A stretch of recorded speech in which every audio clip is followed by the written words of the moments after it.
revolution, but by evolution.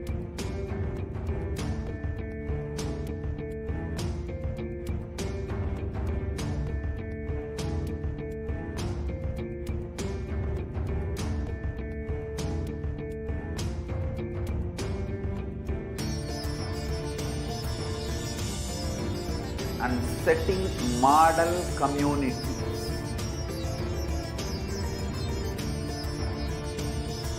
Kailasas, enlightenment ecosystems, Sarvanya Pitas all over the world.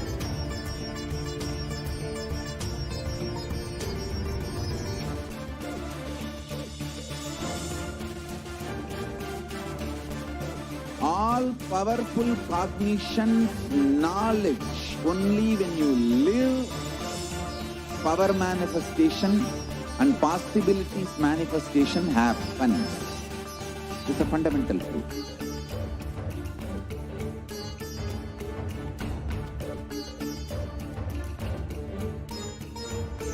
Hinduism cannot live exclusively as one sampradaya. No. All sampradayas of Hinduism is an ecosystem.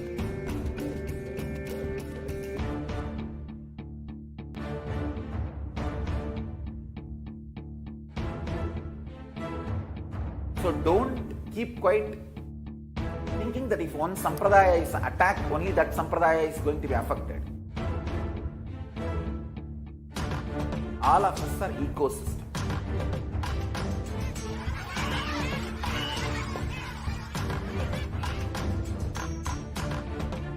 I invite all of you to get involved and enjoy Hinduism by the principle of Dharmo Rakshati Rakshitaha. When you protect Dharma, Dharma protects you. We will make the whole planet flourish spiritually. The spiritual prosperity will happen to the whole planet.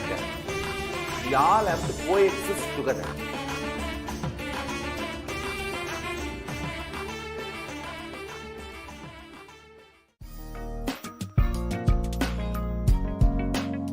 We get you health. We get you ability to build beautiful relationships in your life. We get you direct spiritual support, and we make sure you become wealthy.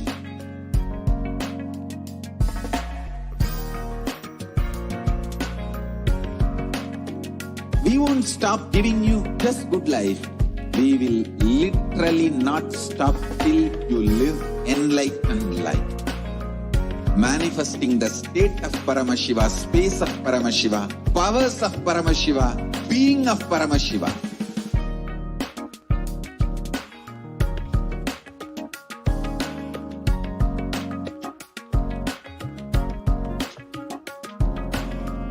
Whole world should become e-Kailashians. I want the whole world to know Hindus have something great to contribute to the world.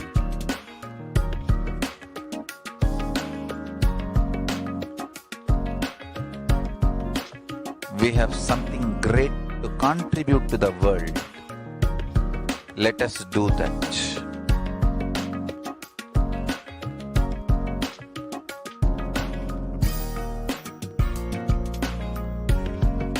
E-Kailasa is proper customized spiritual service helping you to identify your root patterns of suffering.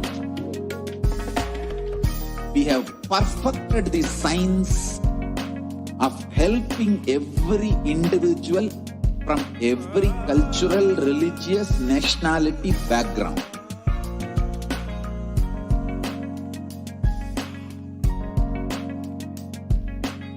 You will have lowest reactionary assumptions, highest awakened response, alive response for life continuously.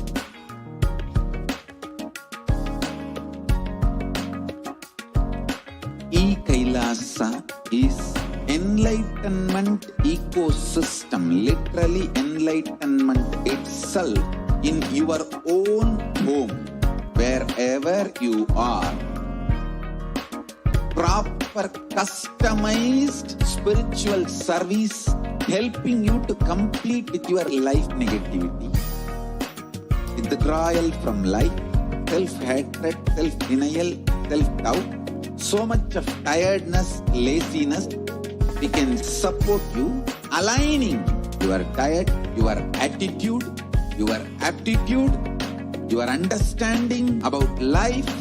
We can help you with everything.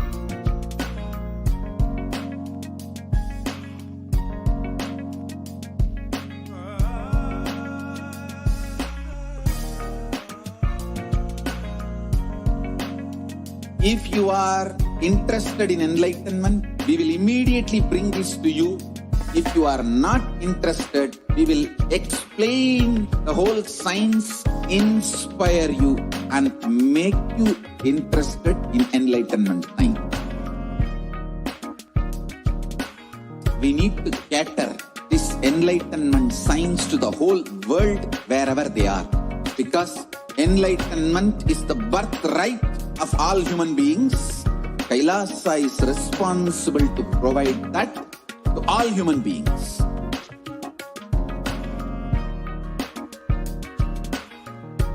Kailasa is the totality of the knowledge I received from my gurus and practice manifested in my life, perfected by teaching millions of people from all cultures, time zones, backgrounds, genders, nationality, race, from every creed.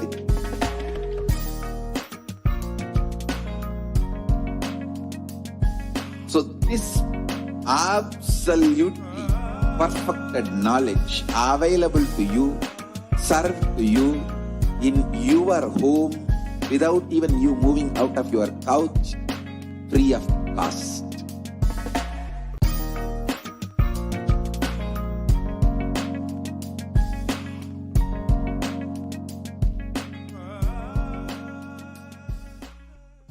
Just be alive for next 3 years. Don't die within next 3 years.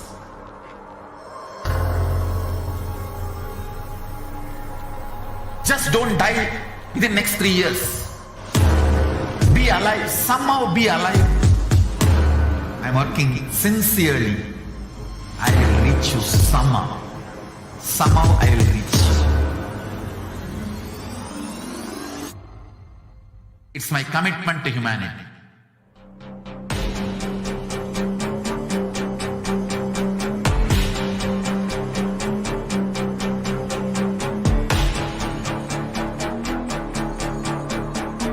Just don't die within the next 3 years.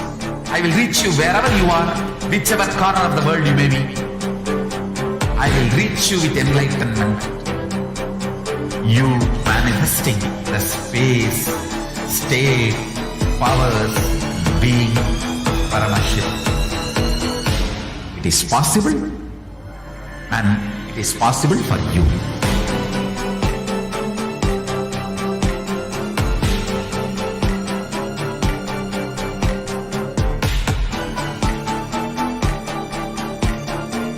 Paramashivoham will reach you with enlightenment science. I know he is going to do the job. Just be alive for next 3 years. Nothing else. What I mean by the word E-Kailasa, listen intensely. Enlightenment ecosystem, literally enlightenment itself in your own home, wherever you are. If you cannot come to Kailasa, it's okay. Kailasa can come to you. Kailasa coming to you is E-Kailasa.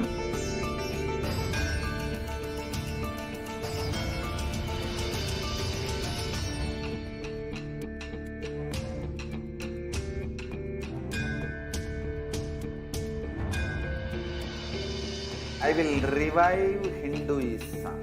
And the revival is not by any revolution, but by evolution.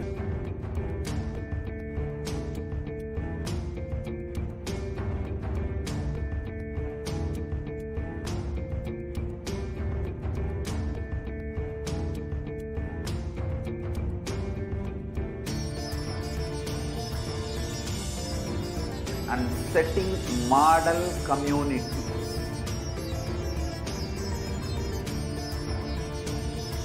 Kailasas, enlightenment ecosystems, Sarvanya Pitas all over the world.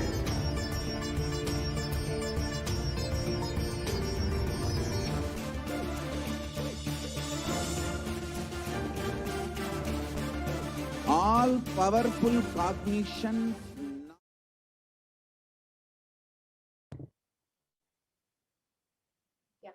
Welcome, dear viewer. So now let's enter into this next segment and understand who is Devi Parashakti.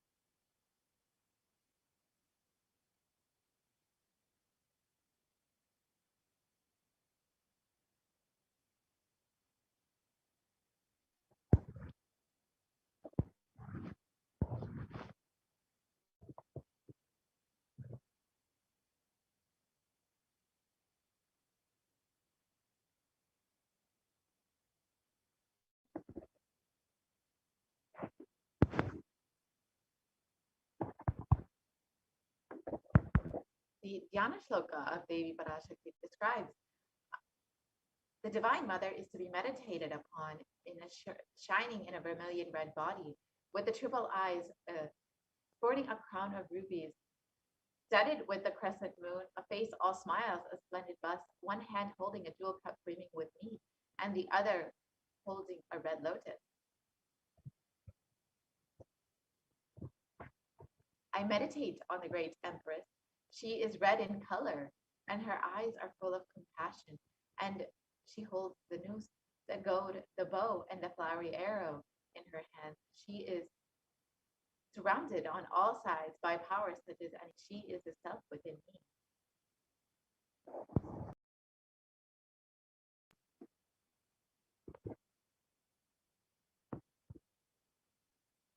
Yes.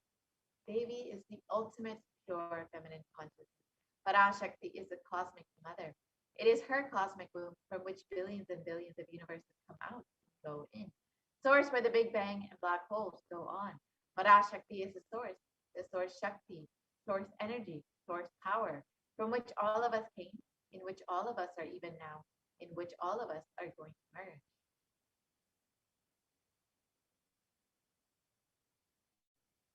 Out of her extreme love and compassion, Parashakti herself is manifesting through the embodied form as the Nijavatara of the Supreme Concept of Hinduism, Jagat Guru Mahasanidana, His Divine Holiness, Bhagavan Nithyananda Paramashivam, gracing us, answering all of our questions, attending to our prayers, giving boons, healing us, revealing our past, present, and future, delivering profound spiritual truths, and ultimately giving us the experience of Paramashivoham itself. In the words of Devi Parashakti herself, raising in Omkara, expressing as the Vedas and Agamas, blossomed as Dreamkara, filled as Parashakti, living in the 40 triangles, the Kailasa Swami, who is the Kailasa Tripura Chintamani, Parashakti, sitting as Paramashiva and Parameshwari, who rules the worlds, Paramashakti, Manormani, Meenakshi, as Nithyananda.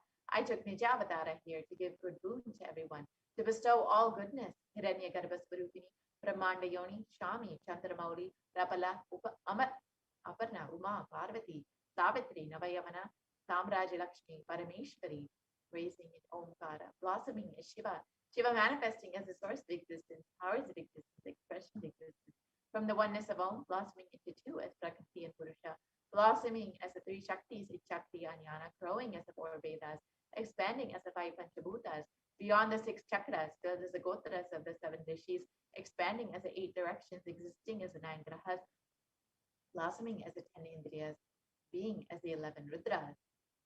So how can we receive Devi Parashakti? In the words of the Supreme Concept of Hinduism himself, literally you are seeing Paramashiva and Parashakti at that moment. She is there in your screen, so always receive her very traditionally. Keep 2 betel leaf, 1 banana, 1 betel nut, and 1 coin in front of the screen.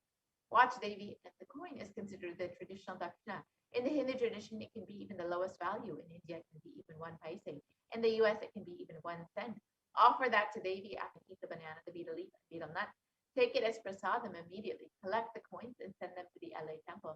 This betel leaf, betel nut may look too small, but in a few days you will see how much it adds to your sentiment that really she is there. You will not take the Devi darshan for granted. Rituals will break your monotonous, unconscious mentality and lifestyle and remind you and raise you to the powerful cognition. It will break your unconscious behavior. So how can we set up our tambulam? We keep 2 betel leaf, 1 banana, 1 betel nut, and 1 coin. And offer that to Devi every time you have darshan. Keep it in front of your screen. And you will just see how your relationship with Devi Parashakti grows, how your relationship with Swami grows, and how it deepens your feeling connection with just this one small gesture. So now with this, we'll be entering into the next segment and understanding some of the revelations made by Devi Parashakti for us at this time. As so many of us have been struggling and suffering during this pandemic, during this Pralaya, Devi Parashakti has been continuously manifesting to guide us and bless us, to heal us at this time. So let us look at some of the guidance, revelations that Devi Parashakti has made for us at this time.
Now let us understand what Devi Parashakti has revealed about the sacred secrets of Hindu birth. Let us first watch the revelation.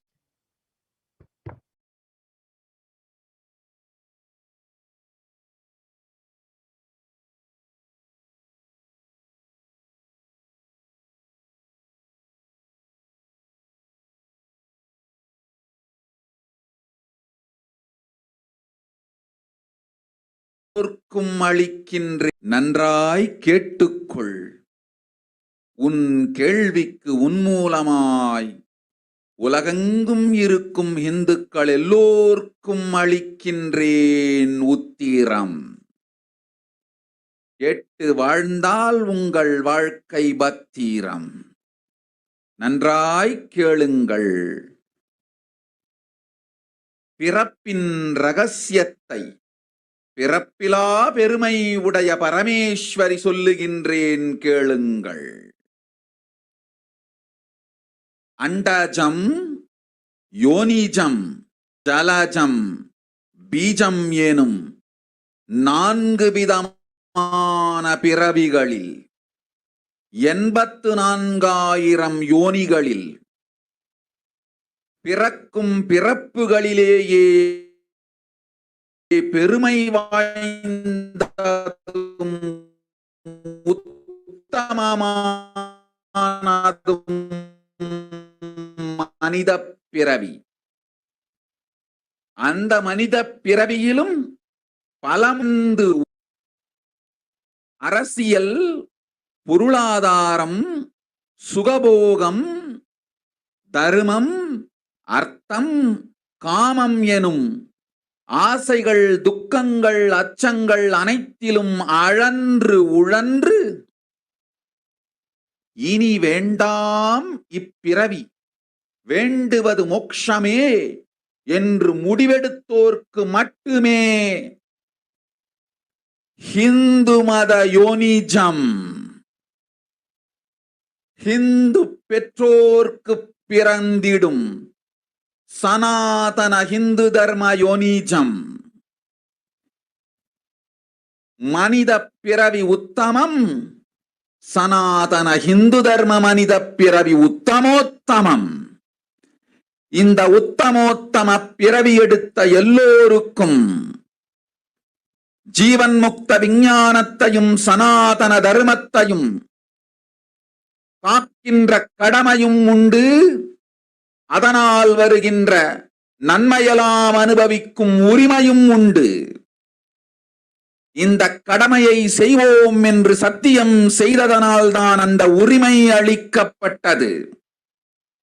பூமிக்கு வந்தபின் மனம் மயங்கி மதிமயங்கி சனாதன தர்மம் காக்க மறந்ததனால் மாயை அவர்கள் உயிரை பறிக்கின்றாள்.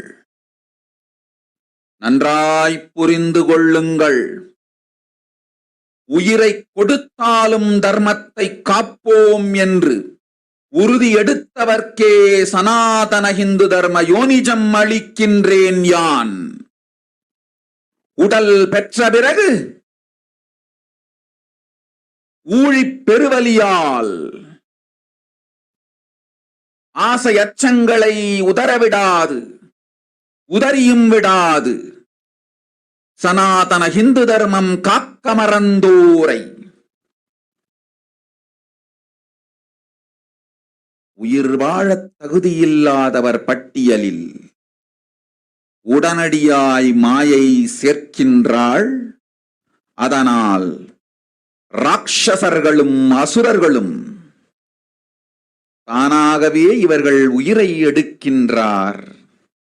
நன்றாய் புரிந்து கொள்ளுங்கள். உயிரை கொடுத்தாலும் தர்மம் காப்போம் என்று நிற்பவர்க்கு நிலைத்திடும் வீரஸ்வர்க்கமும் கைலாச பதவியும்,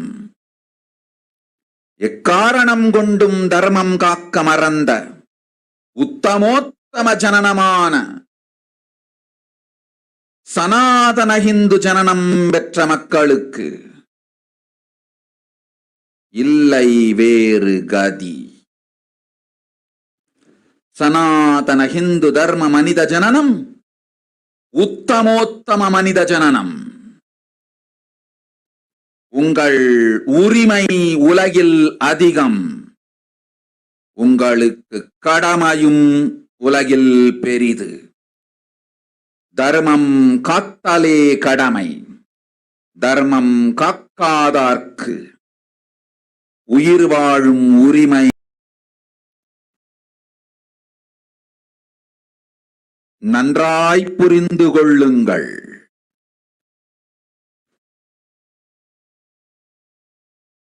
உத்தமோத்தம பிறவியான சனாதன ஹிந்து தர்ம பிறவி எடுத்த எல்லோரும் புரிந்து கொள்ளுங்கள். உங்கள் வாழ்வின் முதற்கடமை தர்மம் காத்தல். தர்மம் காக்க தர்மம் உங்களை காக்கும். சனாதன ஹிந்து தர்மம் காக்க மறந்திட்டால் வாழும் உரிமையை நீங்கள் இழந்து விடுகின்றீர்கள். அதற்கு மேல் வாழ்ந்தென்ன, அழிந்தென்ன? பூமிக்கு பாரம் குறையட்டும் என்று அசுரர்களும் ராட்சதர்களும் உங்களை உண்டு தீர்க்கின்றார்கள். அதையும் மாயை கண்டு சும்மாவிருப்பாள். பிரபஞ்ச ரகசியத்தை, பிறவியின் ரகசியத்தை, உலகிற்கெல்லாம் உத்தரமாய்ச் சொல்லிவிட்டேன். புரிந்து வாழ்வில் நடந்து உயிரை பத்திரமாய் பார்த்துக் கொள்ளுங்கள். அன்னை சொல்லும் அருள் சத்தியம் இது. ஓம் ஓம் ஓம்.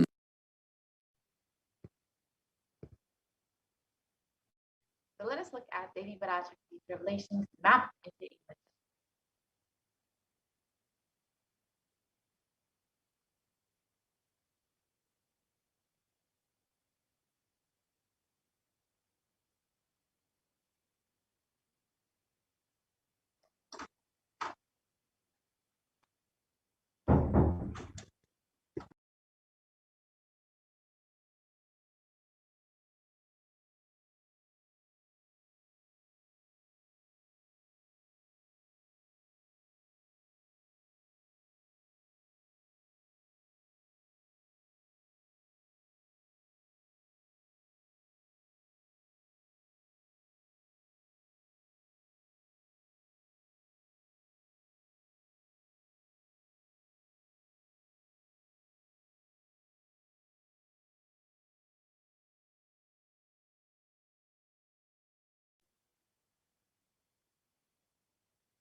Let us understand what Devi has revealed, mapped into English. Listen, Andajam, Yonijam, Jalajam, Yijam, like this in 4 types of birth, in 84 lakh yonis. In all these births, the most greatest birth of them all is the human birth.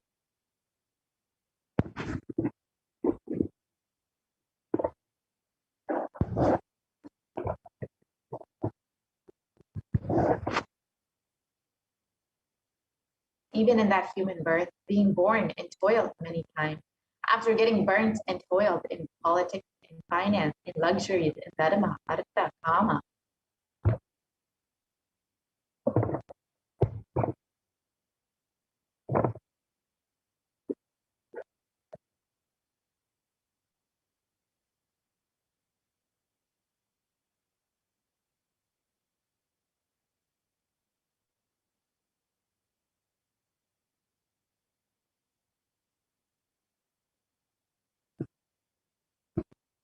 And those who decide of not wanting this birth, wanting only moksha, only those will have the Hindu Dharma Yonijam, the Sanatana Hindu Dharma Yonijam of being born to Hindu parents.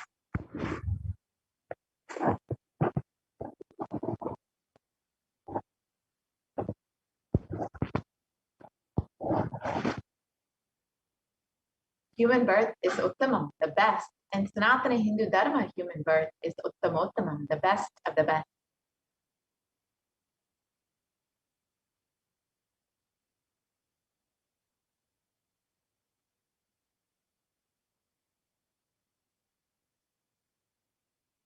Everyone who took this Uttamottama birth has the responsibility of protecting the science of living enlightenment and Sanatana Dharma.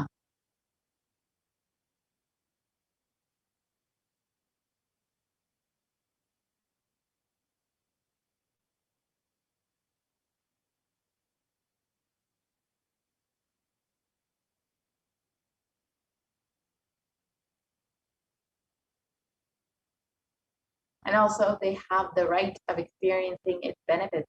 This right was given to them because of their commitment, given by them to do this responsibility.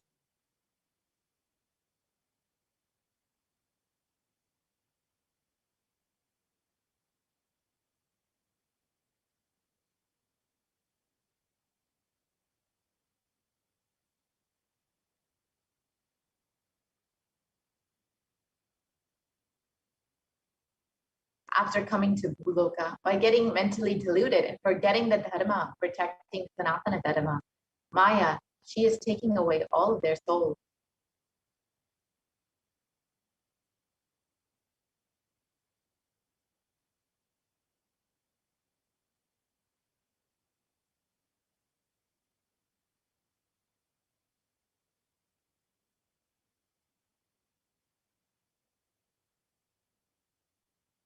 Understand carefully. I am giving the Sanatana Hindu Dharma Yonijam only for those who gave the commitment of protecting Sanatana Dharma, even by giving their life.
Sorry for the technical glitch.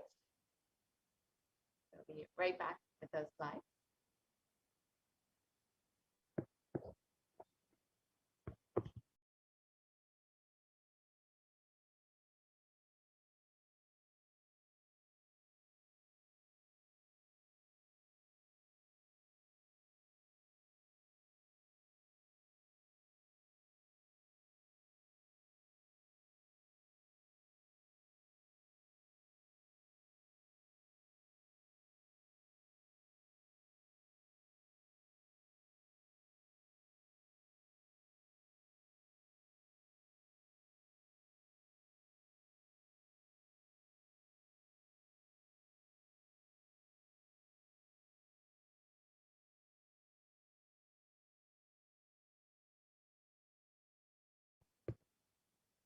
Sanatana Hindu Dharma, human birth, is Uttamottama human birth.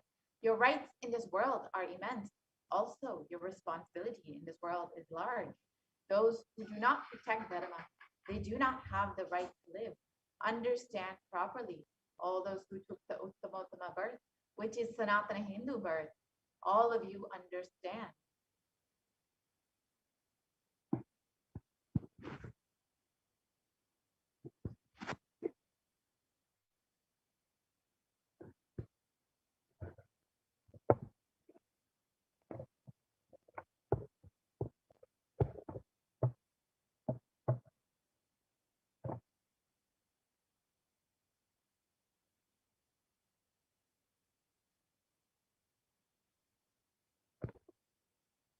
The first responsibility of your life is protecting Dharma.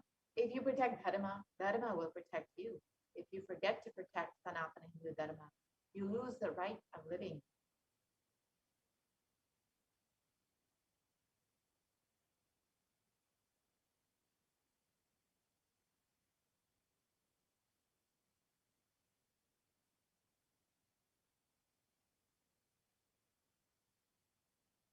After that, what bothers whether you live or get destroyed? Asuras and Rakshasas will eat you so that the burden on earth is reduced. Seeing that, Maya, she will keep quiet.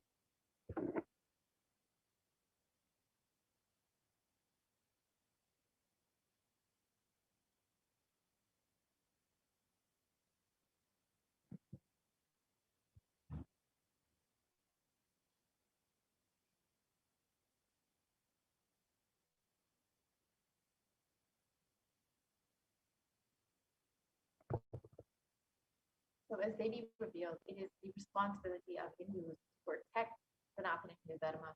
That is why we were given this birth, Sanatana Hindu birth. And it is our responsibility to protect it. And even with giving our life. So how can we protect Sanatana Dharma? It is only through a Hindu nation, building a Hindu nation, that we can protect Sanatana Hindu Dharma. Hinduism represents yet the world's most ancient yet progressive indigenous spiritual tradition.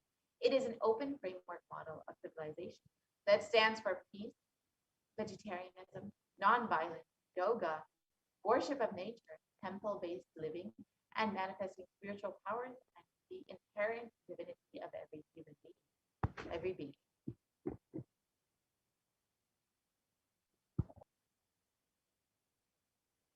And the Hindu nations were ecosystems where more and more enlightened beings could be produced, so that enlightened civilization could be kept alive and its great gifts shared with the world.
Sorry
for the technical glitch. So that Hinduism represents the world's most ancient yet progressive indigenous spiritual tradition. It is an open framework model of civilization that stands for global peace, vegetarianism, nonviolence, yoga, worship of nature, temple-based living, manifesting spiritual powers, and the inherent divinity of every being.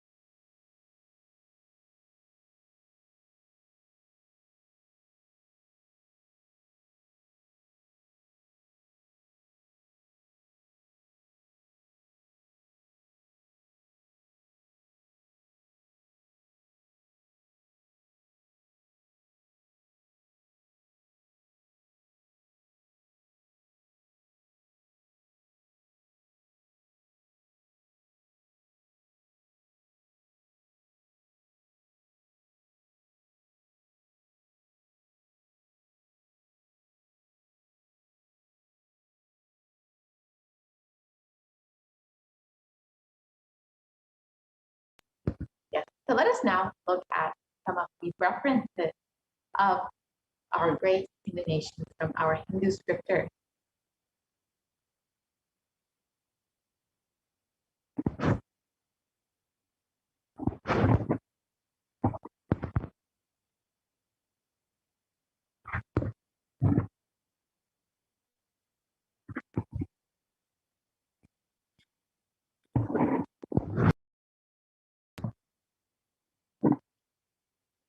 The Ramaraja, which was the nation ruled by Bhagavan Rama, was described in the Valmiki Ramayana. There were no widows to lament, nor there were any danger from wild animals, nor any fear born of diseases. The world was bereft of thieves and robberies. No one felt worthless, nor did old people perform obsequies concerning youngsters. Every creature felt pleased. Everyone was intent on virtue, turning their eyes towards Rama alone. Creatures did not kill one another.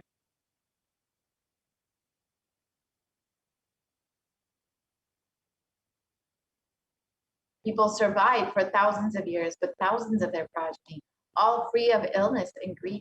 The trees there were bearing flowers and fruits regularly, without any injury by pests and insects. The clouds were raining in time, and the wind was delightful to the touch. Every caste was performing their own duties, satisfied with their own work and bereft of any greed. People were intent on virtue and lived without telling lies. All the people were endowed with excellent characteristics. All were engaged in virtue.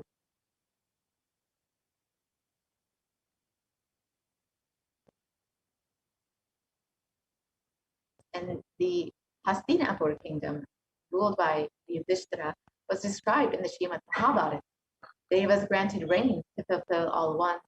The world became free of all diseases. There was no hunger or thirst anywhere. There was no mental suffering. Those without livelihood were given livelihood. There was abundance all around. There was no worldly worries left for anyone, and there was no cause for fear either.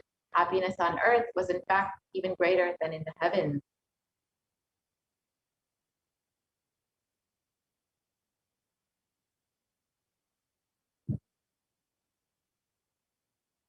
And the Hindu nations contributed so much to the world in every single field: enlightenment, health, medicine, art, science, aviation, dance and music, clothes and jewelry, social systems, judicial systems, political systems, legal systems, technology. Every single field, Hinduism and Hindu nations gave a huge breakthrough to.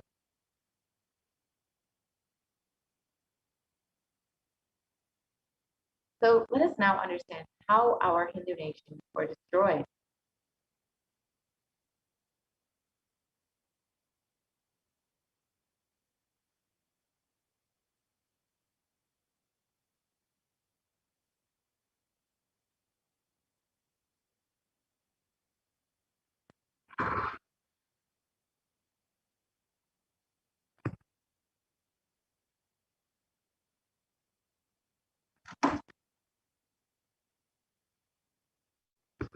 So the first phase of the destruction of the Hindu civilization came with the Islamic invasions between 800 and 1700 AD. This was the physical destruction of the Hindu civilization. And Will Durant has described that the Mohammedan conquest of India is probably the bloodiest story in history. The Islamic historians and scholars have recorded with great glee and pride the slaughters of Hindus, the forced conversions, the abduction of Hindu women, and the Islamic law prescribed for Hindus, conveyed by Khilji, is also described here. It states, Hindus are like mud. If silver is demanded from them, they must with greatest humility offer gold. If a Mohammedan desires to spit into a Hindu's mouth, the Hindu should open it wide for that purpose. God created Hindus to be slaves for the Mohammedans. The Prophet hath ordained that if Hindus do not accept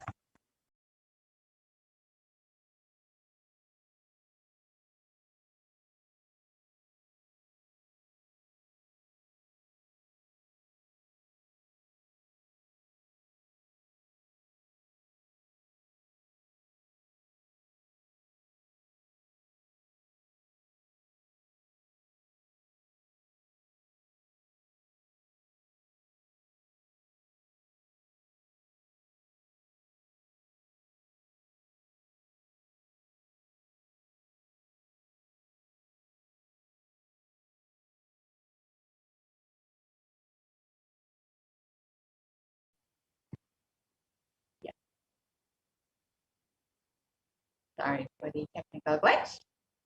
So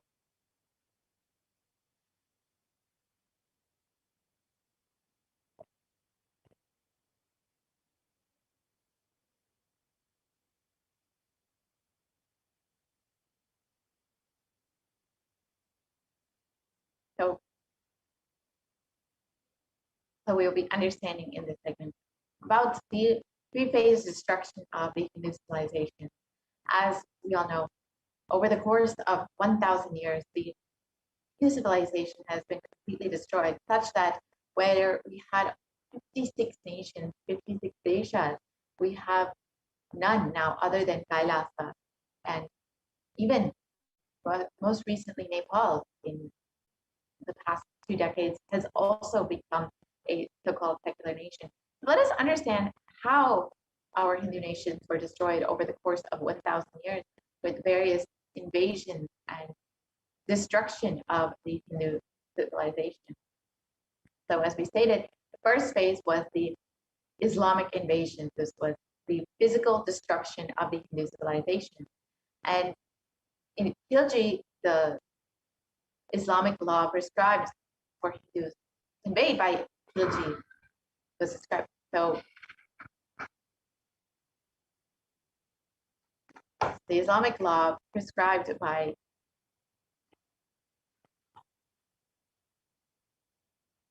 the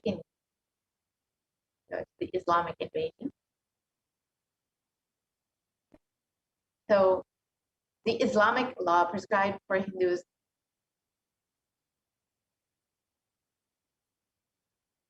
we can go the Islamic invasion. So the Islamic law prescribed for Hindus as conveyed by Khilji describes that the Prophet had ordained that if the Hindus do not accept Islam, they should be imprisoned, tortured, and finally put to death, and their property confiscated. To keep Hindus in abasement is especially a religious duty because they are the most inveterate enemies of the Prophet. You can see in these descriptions how barbaric, how savage the Islamic invasions were upon India. It was physically brutal and completely destroyed physically the Hindu civilization. And during the Islamic invasions, over 200 million Hindus were slaughtered by the Islamic invaders. Over 100,000 temples were destroyed, and over 1 million deities and sculptures were destroyed. And it is described that the conquering armies burnt villages, devastated the land, plundered people's wealth, and children and women of all classes captive, flagged them with a moving prison with them, and converted prisoners into obsequious Turks. So over the course of the Islamic invasion, millions and millions of Hindus were slaughtered at the brutal hands of the invaders. The next phase of the destruction of the Hindu civilization was the British occupation. This was not as physically brutal, but it destroyed the very backbone of India, what Hindus were built on, the Gurukul system. And this was between 1700 and 1947 AD. This was the economic and psychological destruction of the Hindu civilization. So despite the British occupation not being as physically brutal, it caused so much. The British exploited the Hindus and completely annihilated the economy and the psychology of Hindus. Wildebrand has described that I have seen a great people starving to death before my eyes, and I am convinced that this exhaustion and starvation are due not, as their beneficiaries claim, to overpopulation and superstition, but to the most sordid and criminal exploitation of one nation by another in all recorded history. So you can see in this photo one of the most brutal famines in history, the Bengal famine, which was an artificial famine imposed by the British. And during the British occupation, the British Empire used all possible means to destroy the Hindu civil and cultural institutions in order to delegitimize and demoralize the indigenous people of India so that they would become slaves in their own homeland. This included discriminatory laws to instill feelings of racial inferiority, engineering artificial famines to starve natives into submission, annexing the Hindu kingdom to undermine native rule, mistranslating the Hindu scriptures to instill anti-Hindu narratives, and destroying the indigenous Gurukul education system, which was, again, the backbone of India, and destroying the local industries and forcing importation of British goods, and finally banning Indians from owning or producing their own firearms.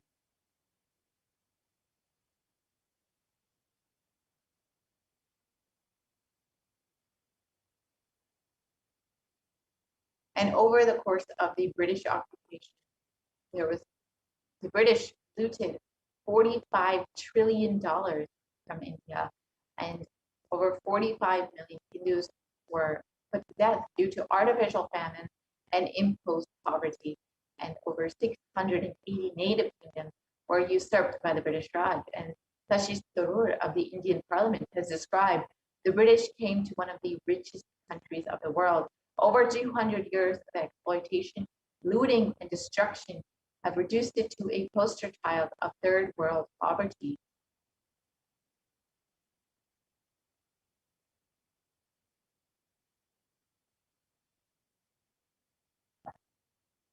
And the third phase of the destruction of the Hindu civilization was the secularization of India. This happened after the British left India and India became an independent nation, and was between 1947 and current day. This has been ruled by brown faces, British attitudes and policies towards Hindus. And Nehru, who is the first Prime Minister of India, has described what a disgusting, savage people we are. Politics, progress, socialism, communism, science, where are they before this black religious savagery? India can never be a Hindu republic.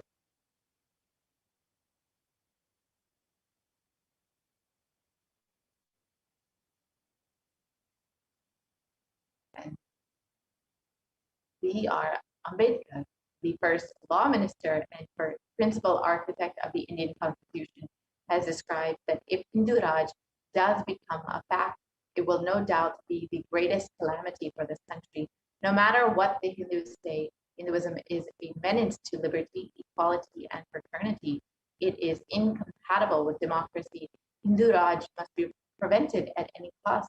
So you can see both of these are two of the most important leaders in the free nation, the free India, and yet they had clearly a very anti-Hindu agenda, despite it being a secular nation. And you can see that the ecosystem environment after the invasions and, of course, the secularization of India has become completely anti-Hindu.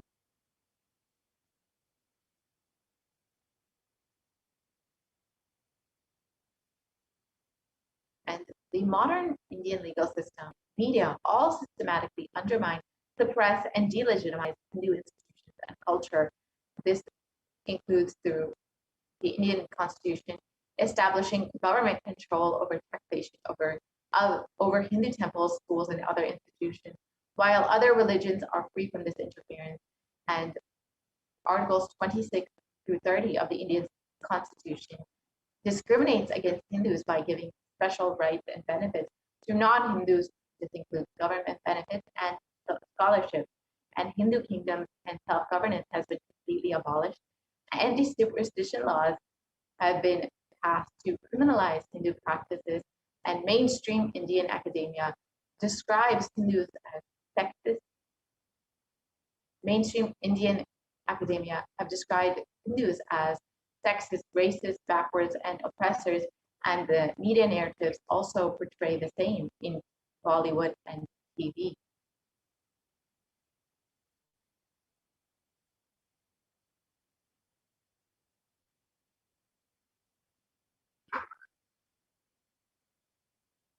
And media narratives have been used to stereotype and demoralize Hindus. The Bollywood and other mainstream media outlets consistently portray Hindu gods and gurus as cartoonish, dishonest, corrupt sex fiends in a manner that is similar to imperial propaganda.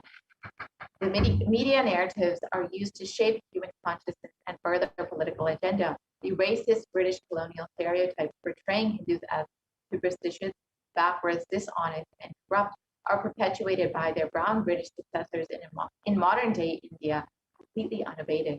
And you can see some of the examples of how Hindus are portrayed in mainstream media. So now let us look at the revival of the Hindu nation.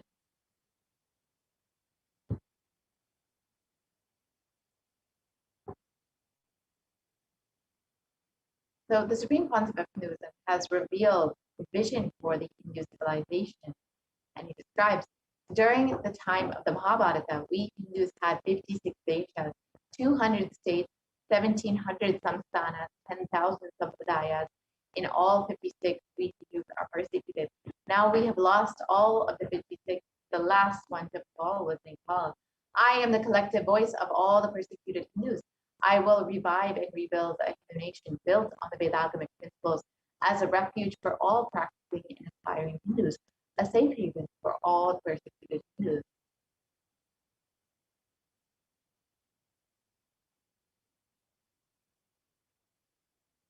So what is Kailasa? This revival of Kailasa, the Hindu nation, is for reviving this whole life of enlightened civilization and all the great things it has to offer to the world, bringing legitimacy to all the offerings Sanatana Hindu Dharma has and sharing it with the whole world is the purpose of this Kailasa, the Hindu nation.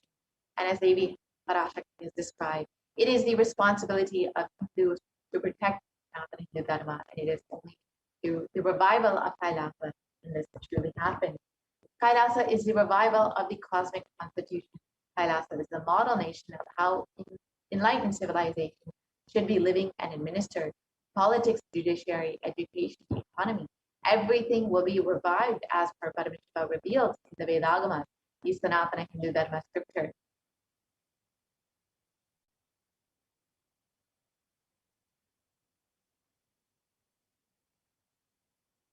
Hinduism represents the most persecuted, being one of the most persecuted civilizations. Hinduism is on the brink of extinction, such that the next generation may know about Hinduism only through our history books. What can we do to stand up for Hindu civilization and all that it has offered to the world? What can we do to protect Sanatana Dharma, to take the responsibility that we have committed to when we have been given this birth of Hindu birth?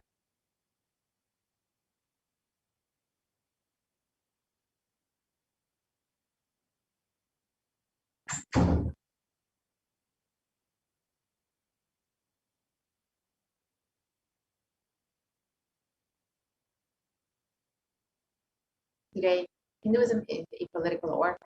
The preservation and restoration of Hinduism's spiritual and cultural heritage is impossible without a national identity.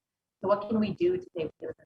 What can we do to protect Sanatana Hindu Dharma and all the great gifts it has to offer to the world?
technical glitch.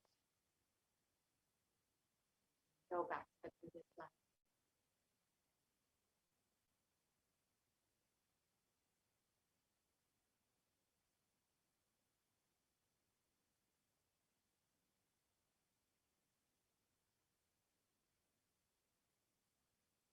We can go back to the previous slide, please.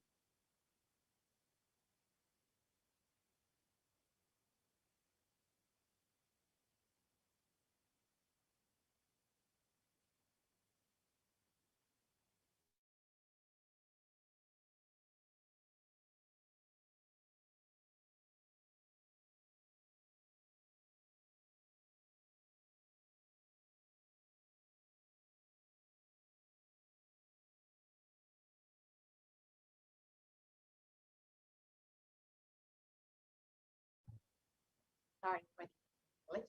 So we can go back to the previous slide.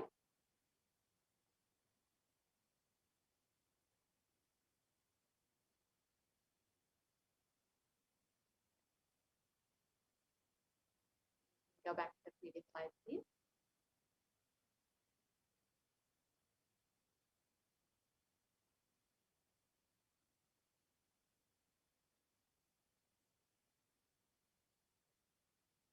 So Hindus all over the world need to understand that Hinduism is responsible for our successful life.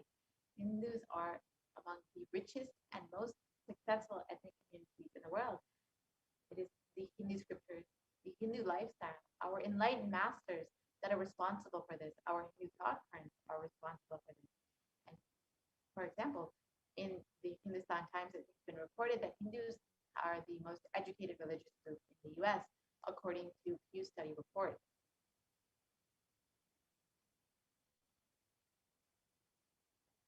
We can continue. Next slide, please.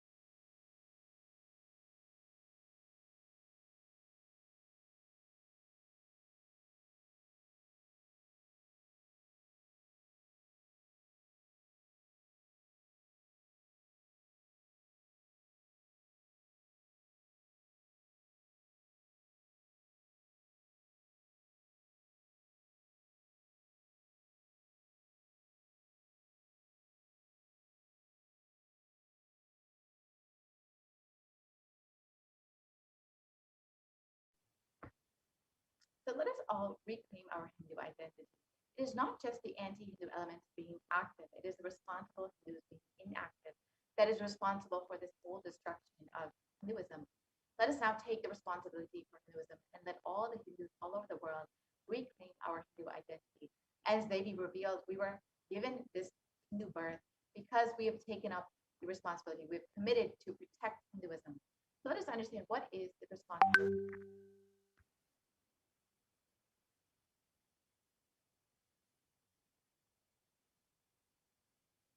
It is the responsibility of Hindus to revive this enlightened civilization again and again and give all the gifts of the enlightened civilization to humanity.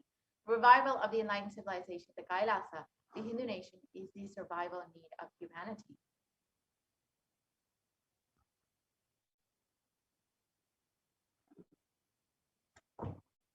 So this is an invitation to all of the Hindus out there, those who are born Hindus, practicing Hindus, those who are sympathetic towards Hinduism, those who are curious about Hinduism, those who want to explore and enjoy Hinduism. Please come and be a part of this revival of Kailasa, the only Hindu civilization, the only Hindu nation. So you can sign up to become a part of Kailasa by visiting kailasa.org and signing up to be an e-citizen of Kailasa. Be a part of this revival. Be a part of standing up for Hinduism and take responsibility for the commitment that you have given to protect Sanatana Hindu Dharma.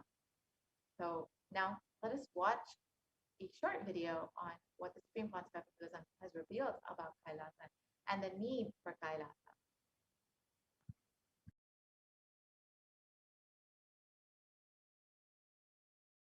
Contribution Hinduism, Veda Agamas have great things to contribute to the world.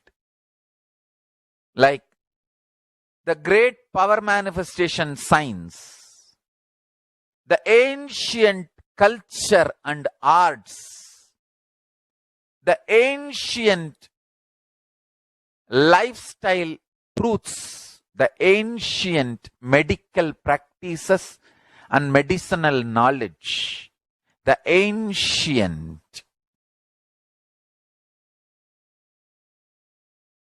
indigenous cultural heritage and jewelry, perfume, dance, music,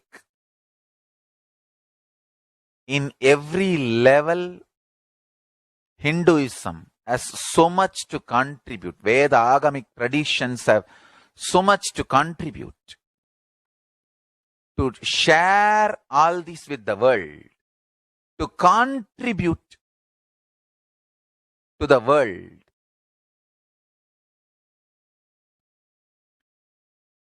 Hindus need to tell the world what they are contributing in every level. The brand of Hinduism itself is enriching and empowering and enlightening. Hinduism is all about enlightening the world. Empowering, enlightening, enriching the world.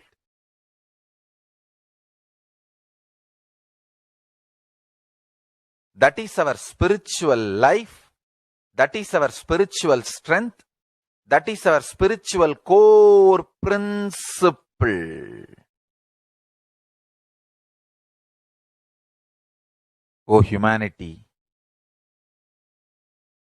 I request you with folded hands, some one corner of the world, if you just give me few hundred acres, I will keep this whole science alive. Leave it for the whole humanity freely. Fortunately, Paramashiva has given me the power to decode all this Hindu medicinal system, Hindu judiciary system, Hindu social law and order system, Hindu power manifestation system, Hindu mental sciences system, Hindu yogic sciences, the sciences of Hindu biology, Hindu physics, Hindu psychology, Hindu physiology, Hindu chemistry, all this Paramashiva has given me the power to decode. Whatever the remaining scriptures are available with the humanity, Paramashiva has blessed me, and I have collected. Not only I have collected and organized, I can decode. This whole science can be kept alive in any one corner of the world. Just few hundred acres are given for me to live peacefully and exist peacefully. I can store this whole thing alive and contribute it to humanity. Humanity can become better and better and better. I can make the planet Earth so much better place to live. I am here to contribute, and I will continue to contribute.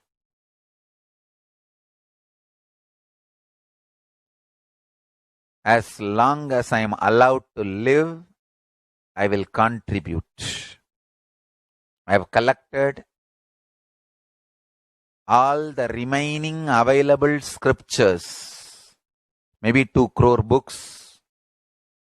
2 crore means 20 million, I think, books on Hindu physics, Hindu chemistry, Hindu biology, Hindu physiology, Hindu psychology, Hindu law and order, Hindu social system, the power manifestation sciences of Hinduism, yogic sciences of Hinduism, I have collected, and Paramashiva has given me the blessings and power to decode.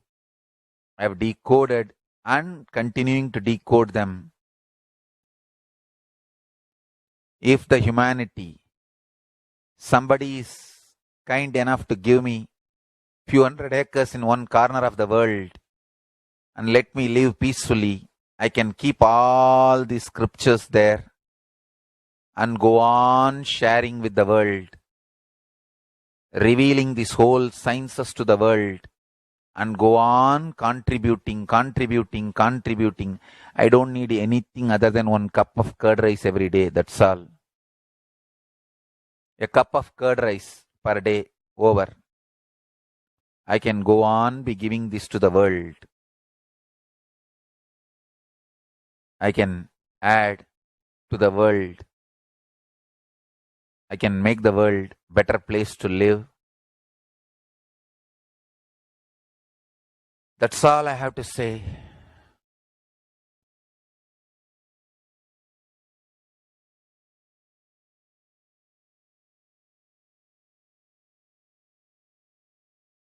Thousands of medicines are described detail in ancient Siddha and Ayurvedic scriptures.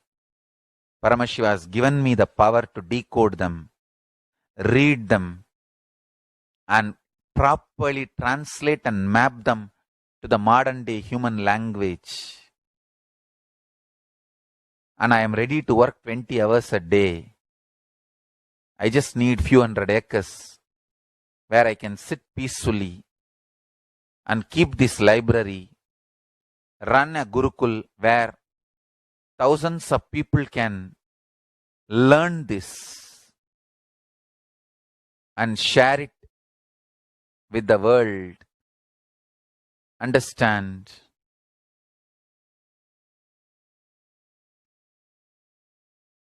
I am only interested in contributing.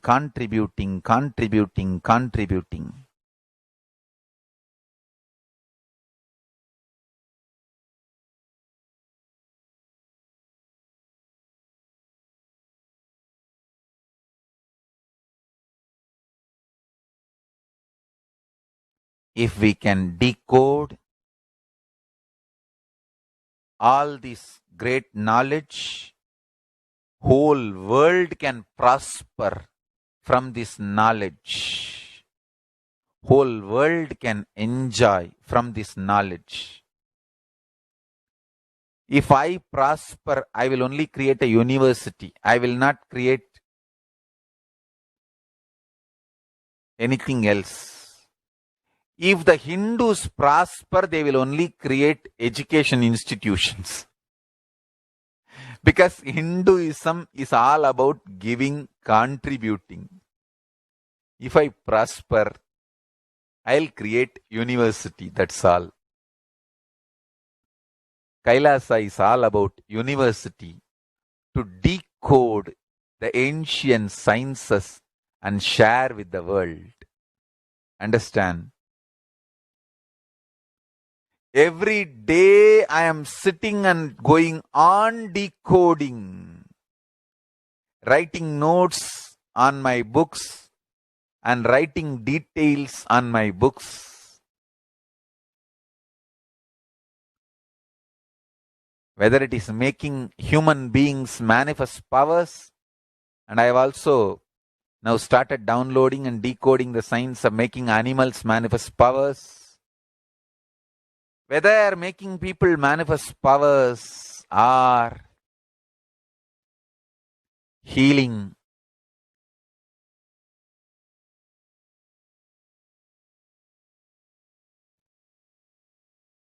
in every level, life is all about contribution. Now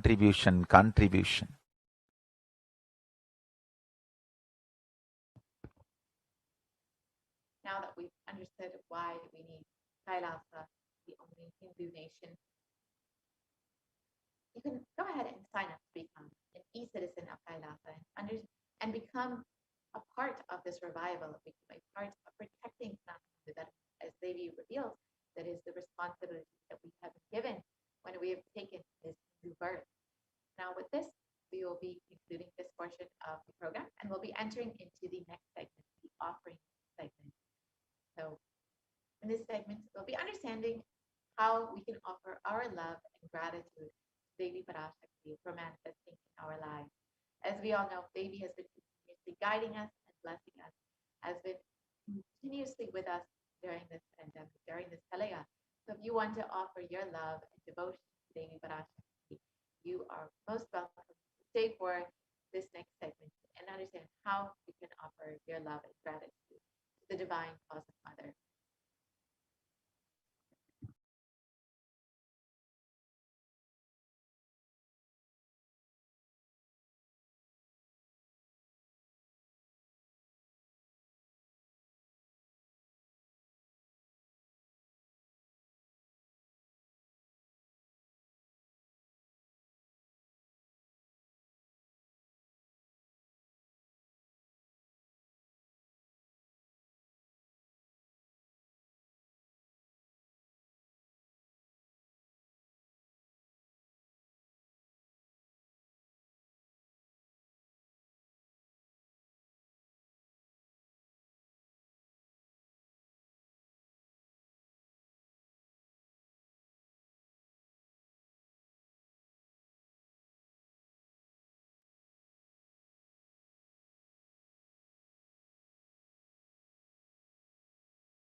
Nithyananda, and welcome back to this segment where we'll be learning more about the various offerings to Devi Parashakti, the traditional offerings that we can offer to Devi Parashakti as we get ready to receive her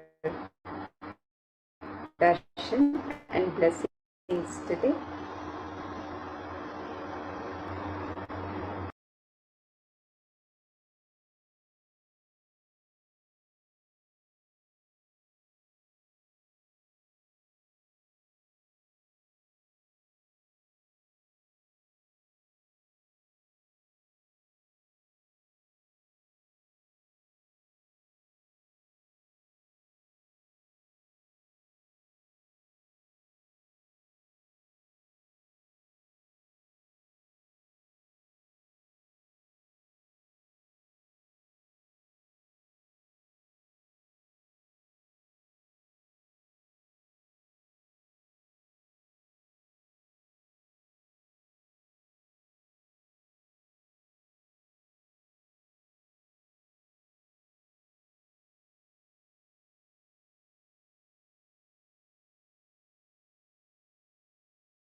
Nithyananda. We apologize for the technical glitch.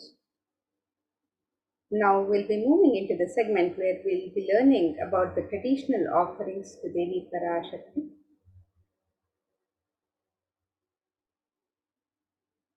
And in the Hindu tradition, it is customary to prepare ourselves to receive the darshan of the divine, of Guru. When we go to a temple, we always make a token offering of our gratitude, love and devotion to open ourselves to receiving the best from the divine, to receive the showering of the auspicious blessings from the divine. And this tradition of offering is a pure gift of love, devotion and oneness. And when the divine accepts one offers, the offering becomes complete. The offerings are not made out of fear or greed. And when an avatar lands, the offerings are purely a part of the grand Leela, laid out only for the purpose of enlightenment. So let us look at the various traditional offerings that we can offer to Devi Parashakti today.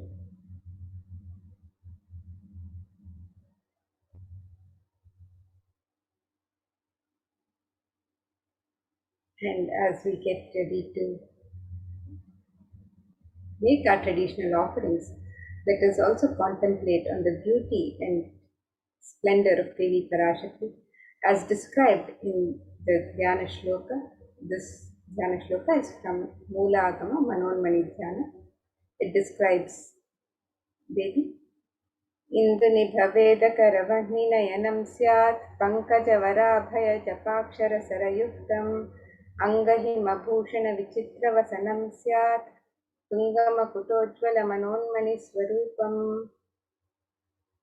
The translation of this verse: moon-like face holding Veda books on hand, fire in eyes, gracing and blessing hands, in one hand with Japamala, beautifully decorated with jeweled ornaments and wonderful clothes and shining crown. Her name is Manonmani. And another verse describes Devi Parashakti. This verse says, ध्यायेत् देवीं त्रिनेत्रां शशिनिभवदनां वेदहस्तां दधानां सव्ये पद्मां वरदमपरे चाभयं चाक्षमालां दिव्यैराभरणैर्विभूषिततनुं ब्रह्मादिभिः पूजितां देवीमेव मनोन्मणीं प्रतिदिनं कामार्थदात्रीं शुभाम्. Translation of this verse: it says, I meditate on Devi with 3 eyes, glowing like a moon, and holding the Veda lotus, and gracing with blessing and gracing hands. She is wearing beautiful ornaments. She is worshipped by Brahma and other many gods, and showers auspicious boons for all actions every day.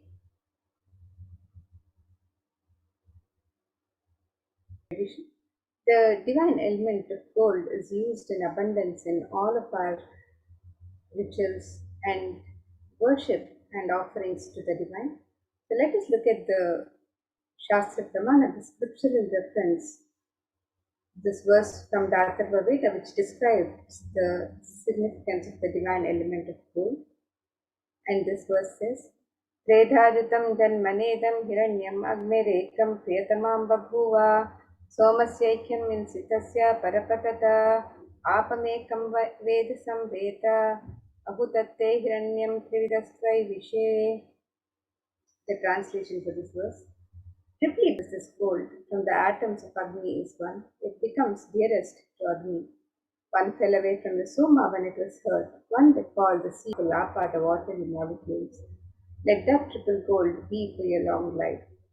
The gold is a divine element in the Hindu tradition. It purifies anything it touches. It is an element of great spiritual significance and spiritual power of healing and enlightening. The vibration of gold has the power to infuse sattva energy and positive thought currents in anyone who wears it and in anyone who sees or operates in its vicinity. Gold is present in all the scriptures in the Agamas, Vedas, Shrutis, Smritis, Itihasas, Puranas. In all the Hindu scriptures, it is abundantly displayed that gold is the most auspicious and purest metal which purifies our being in the Hindu civilization. Everything was built in gold, exchanged in gold. Ritual fees were offered in gold bricks. When one was to be saved from life-threatening illnesses, gold was offered as a ritual fee. Gold was in abundance and used for weighing equivalent amounts of commodities, including cows. Kingdoms were built with huge doors of gold. The streets would have huge columns and huge archways made of gold. Horses and cows were dressed in gold. The Hindu civilization thrived on the banks of rivers of gold. The Indus River was called Hiranmaya, the river of gold in Rigveda. The river Saraswati was called Hiranyavartini in Atharva Veda. Gold is the supreme element for offering gifts to the ones you love and revere. Temples are constructed and paved in gold. Deities are made in gold and decked and adorned in gold because it preserves the enlightenment energy for thousands of years and it lasts forever.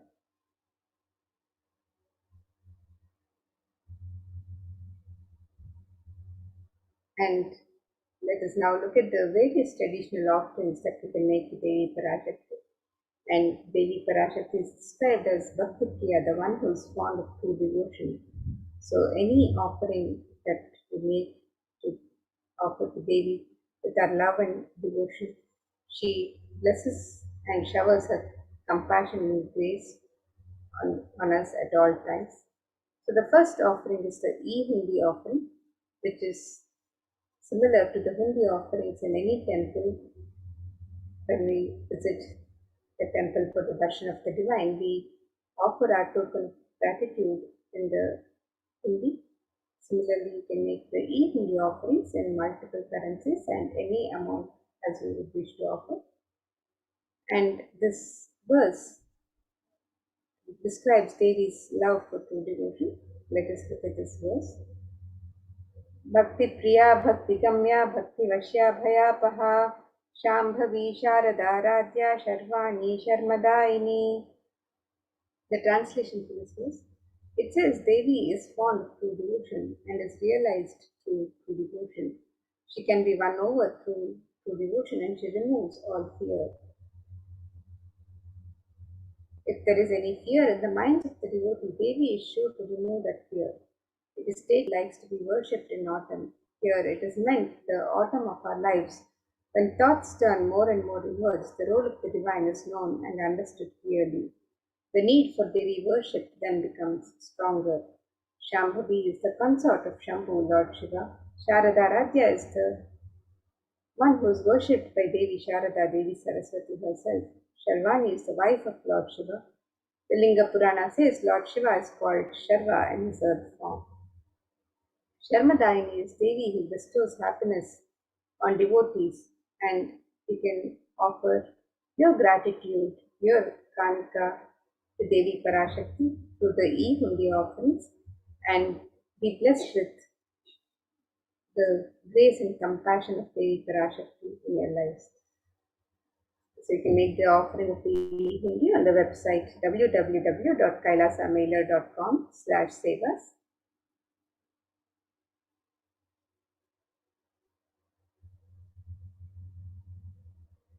And the next offering to Devi Parashakti is the offering of the Sankalpa chanting. And this verse from Devi Mahatmya, chapter 12, verse 34, describes Devi Parashakti. It says, Tayai tanmogyate vishvam shaiva vishwam prasuyate saya chittaja vijanam tushta drudham prayaschati. The translation of this verse, it says, the goddess enchants this universe and she herself gives birth to this universe. That goddess being prayed without interest in anything gives that knowledge that leads to salvation and gives wealth in the materialistic sense. And you can make the offering of the Sankalpa chanting, the conscious resolution, and be blessed with the fruition of all the desires and wishes that you yearn for. You can make this offering on the website www.kailasamailer.com/sevas.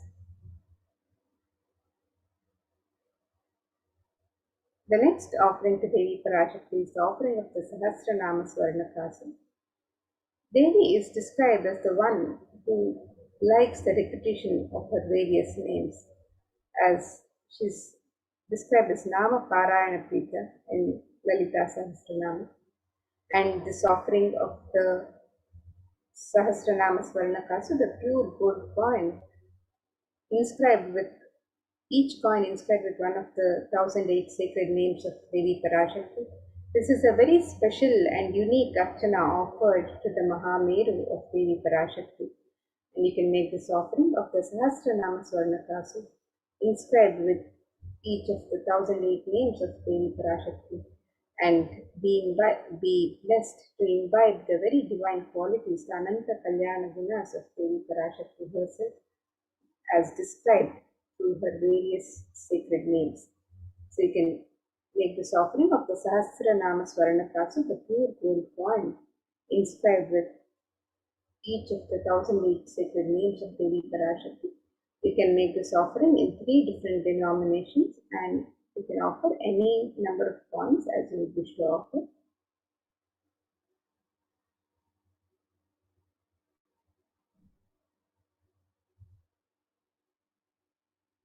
And the next offering to Devi Parashakti will be the gold finger ring embedded with pearl. Devi is described in various verses as the one who is adorned with pearls and jewels. Let us look at this one verse which describes Devi Parashakti's beauty, that she is adorned with pearls and jewels. This verse says, मुक्ताहारलसत्किरीटरुचिरां पूर्णेन्दुवक्त्रप्रभां शिञ्जन्नूपुरकिङ्किणिमणिधरां पद्मप्रभाभासुरां सर्वाभीतफलप्रदां गिरिसुतां वाणीरमासेवितां मीनाक्षीं प्रणतोऽस्मि सन्ततमहं कारुण्यवारां निधिम्. The translation of this verse: I bow to the goddess Meenakshi, whose crown has garlands of pearls and the face shining like a full moon, who wears anklets that are studded with gemstones and has small bells, who is shining like the splendor of lotus, who grants all the wishes, the daughter of the mountain, who is worshipped by goddesses Vani and Rama. I remain ever bowing to the goddess Meenakshi, the ocean of compassion.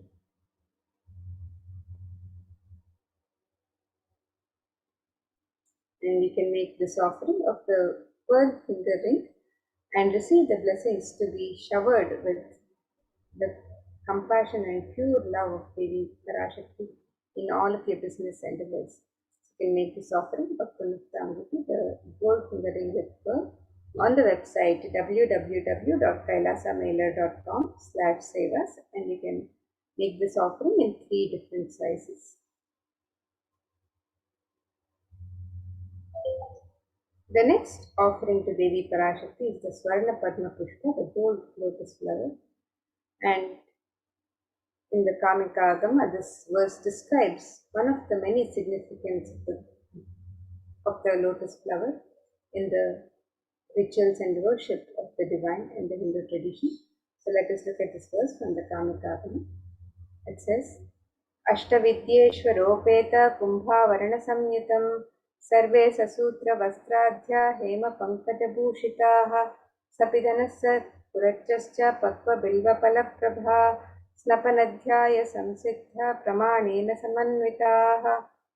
The translation of this verse, it says, all the kalashas should be wound around with suitable thread and covered with new cloth. They should be adorned with the lotus flower made of gold.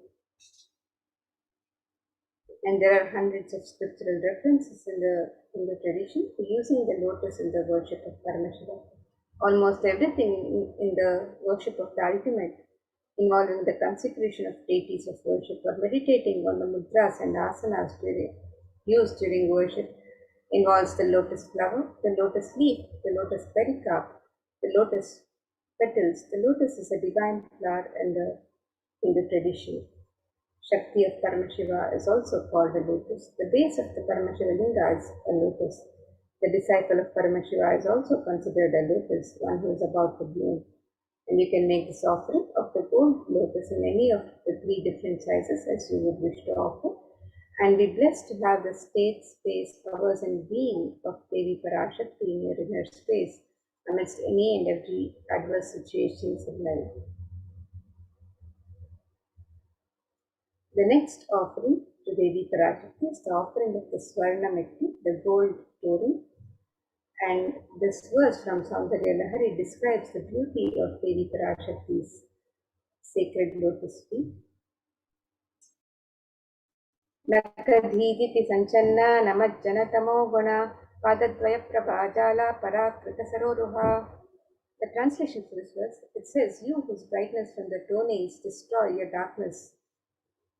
darkness of ignorance from the minds of your devotees who prostrate at your feet. You whose brightness from your 2 feet overpowers that of the lotus flower too." And you can make this offering of the Swarna Mekti, the gold touring to Devi Parashakti, to adorn her sacred lotus feet and to be in constant gratitude for receiving her blessings in even the most difficult life. So you can make this offering of the Swarna Mekti on the website www.kailasamailer.com/sevas.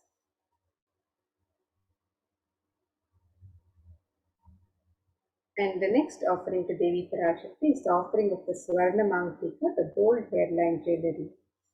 Devi is described as Sudasharabhivarshini, she who makes the nectar flow in all our nerves from the Sahasrara. That is she who gives the very pleasant experience of the ultimate. And the Swarna Mangtika represents the nectar overflowing from the Sahasrara Chakra, which is fully opened with the sacred sentiment of gratitude. And you can make this offering of the Swarna Mangtika, the gold hairline jewelry, to Devi Parashakti, and receive the blessings of achieving the blissful state of overflowing gratitude and the space of complete completion. And you can make this offering on the website www.kailasamailer.com/sevas.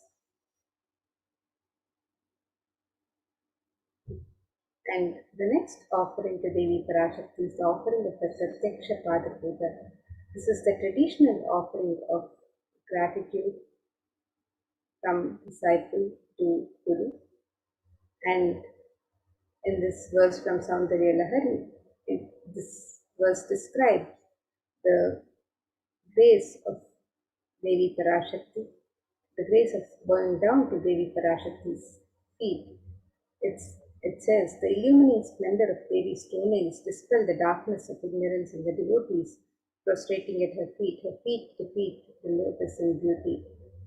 And it further states, "The nails that have been sharpened by constantly being touched by the crowns of celestial beings who always prostrate before Devi, their tamoguna, the tamas which is indicative of the ignorance in the minds of the devotees, is removed by constantly prostrating before Devi, and they attain the ultimate knowledge." So you can make this offering of the Pratyaksha Pada Puja to the sacred lotus feet of Devi Parashakti, Nijavatara, Supreme Pontiff of Hinduism, His Divine Holiness Bhagwan Shri Nithyananda Paramashivam, and be blessed with all the auspiciousness and blessings of Devi Parashakti and the Supreme Pontiff of Hinduism, Jagadguru Mahasanidhana, His Divine Holiness Bhagwan Shri Nithyananda Paramashivam. You can make this offering on the website www.kailasamailer.com/sevas.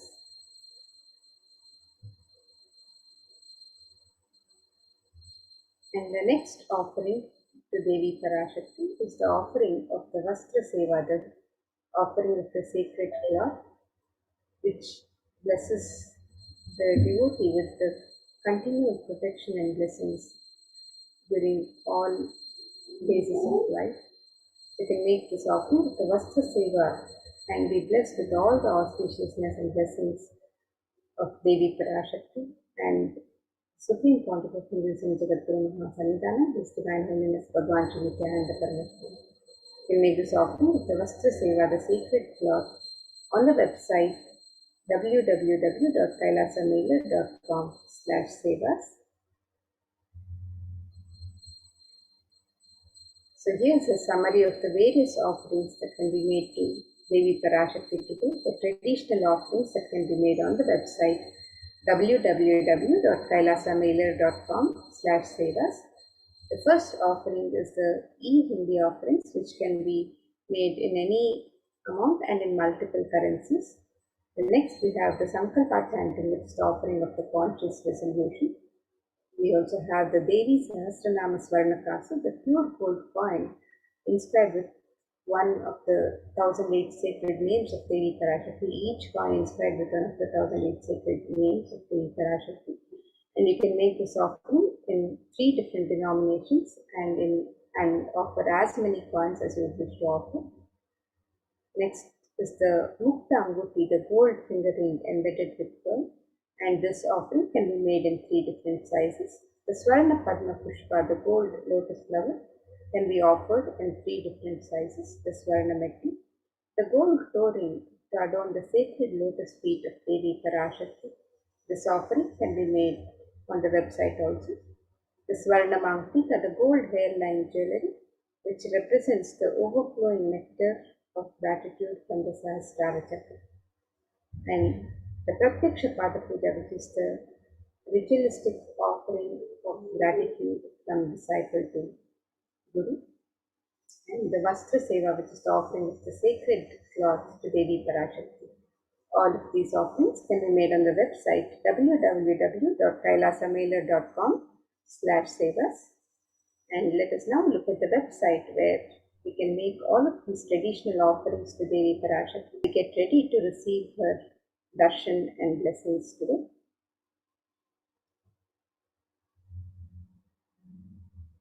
So here you can see the website www.kailasamailer.com/sevas, and you can make all of your traditional offerings to Devi Parashakti by clicking on the links on step 2 for the e-Hindi or for the offering of the traditional ornaments and sevas.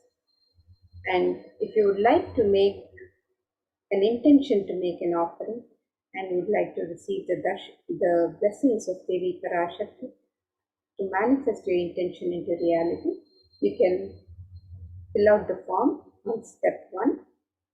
And once you've made your traditional offerings to Devi Parashakti, you can also fill out the Sankalpa details for yourself and your family members. So, Sankalpa is the conscious resolution that you make along with your names and the names of your family members.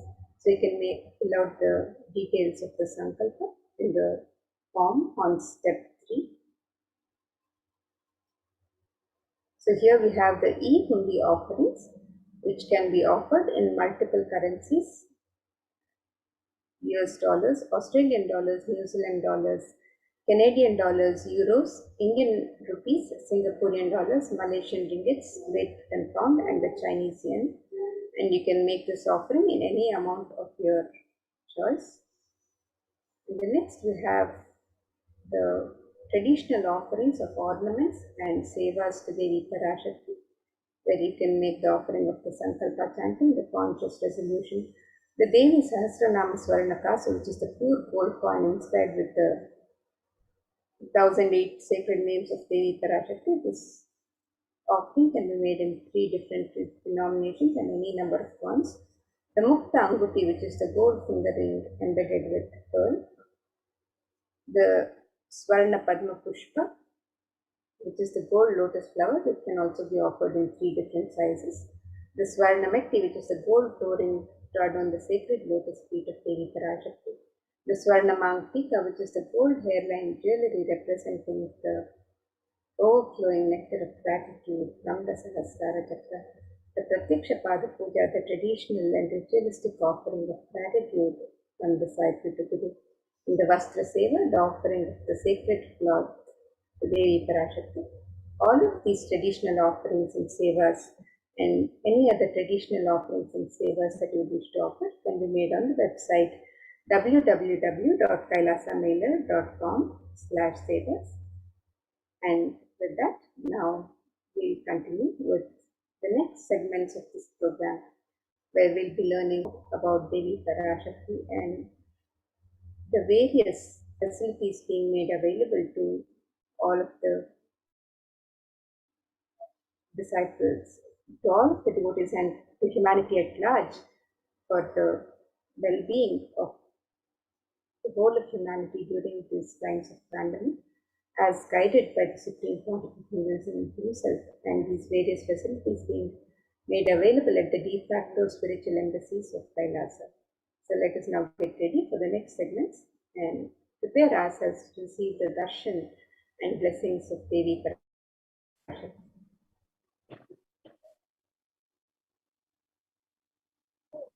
Thank you, Maamrita. Thank you, ma'am. Nithyanandam, everyone. Welcome back to this segment of the Kailasa's de facto spiritual embassies, which are now our Kailasa's COVID care protection centers. And let us understand, with the Supreme Pontiff of Hinduism, Jagat Guru Mahasannidhanam, His Divine Holiness Bhagwan Nithyananda Paramashivan's blessings. Let's start with the Sadguru Vandanam. Nithyanandam Paramasugadam Kevalam Jnanamurtim Dvandvatitam Gagana Sadrusham Tattvamasya Ekam Nityam Vimalamachalam Sarvadi Sakshibhutam Bhavatitam Triguna Rahitam Sadgurum Tam Namami.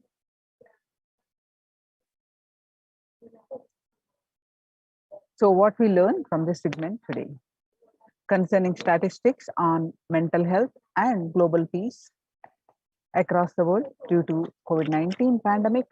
What are the Supreme Pontiff of Hinduism's contributions for global peace and Supreme Pontiff of Hinduism spiritual solutions for COVID-19, Kailasa's COVID care protection center, some glimpses, why temple-based ecosystems UN recognizes Kailasa's contributions.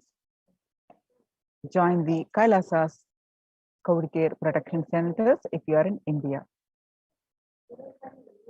The crisis that we are under.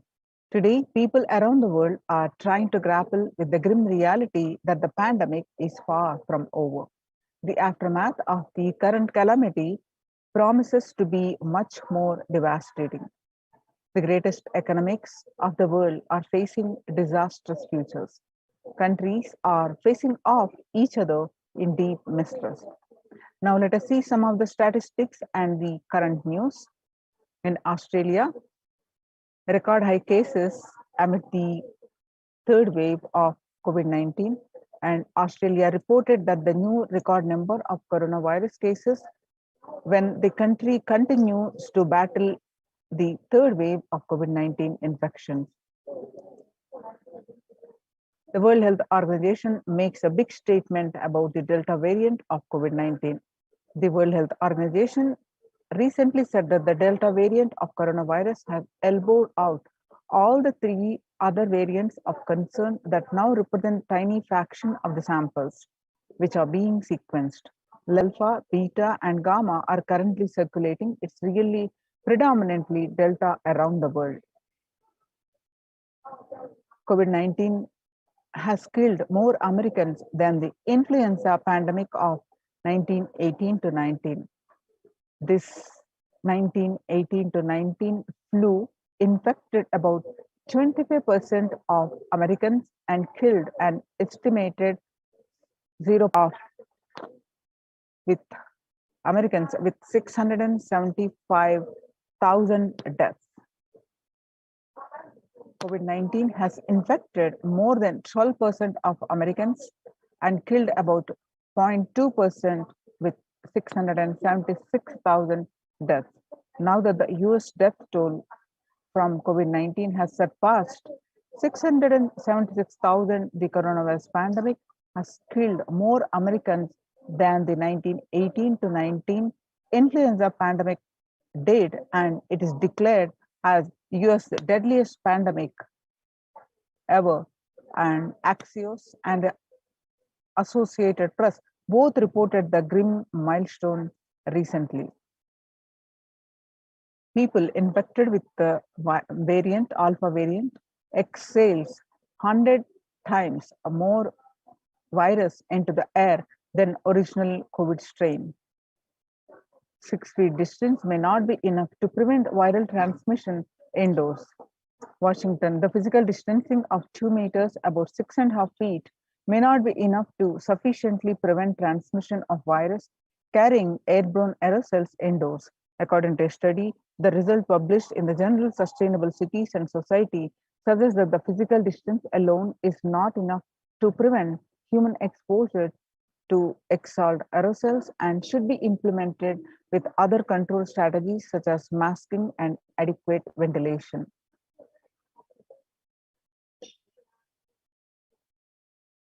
COVID-19 variant Delta, still the most concerning, says the World Health Organization's experts. In US, COVID-19 pandemic is nowhere under control, says the Chief Medical Advisor, Mr. Anthony Fauci. He said, right now we are still in pandemic mode because we have 160,000 infections a day. That's not even modestly in good control. In an interview with Axios, the US has reported 40 million cases of COVID-19 since the outbreak of the virus, with over 4 million infections adding up in the past few weeks. The increase in COVID cases comes as the US administration earlier this month announced that it is planning to provide a booster shot of vaccine as the Delta variant has become dominant in the nation and is wreaking havoc. Research in the Delta variant is driven by the low vaccination coverage in many communities across US, according to the US Centers for Disease Control and Prevention. In a country of our size, you can be hanging around and having 100,000 infections a day. You have got to get well below 10,000 before you start feeling comfortable, Mr. Fauci said. COVID-19 made the world less peaceful. The COVID-19 violent incidences and fatalities January to April 2021, these incidences related to the pandemic increased and making the world less peaceful, according to the World Economic Forum. And the younger adults are more likely to report symptoms of anxiety and depressive disorder during the COVID-19 pandemic. And the average share of adults reporting symptoms of anxiety disorder and depressive disorder, what it was in 6 months period in 2019 from January to June, was 11%, and now just 1 month of the beginning of this year in January 2021, it rose up to 41.1%.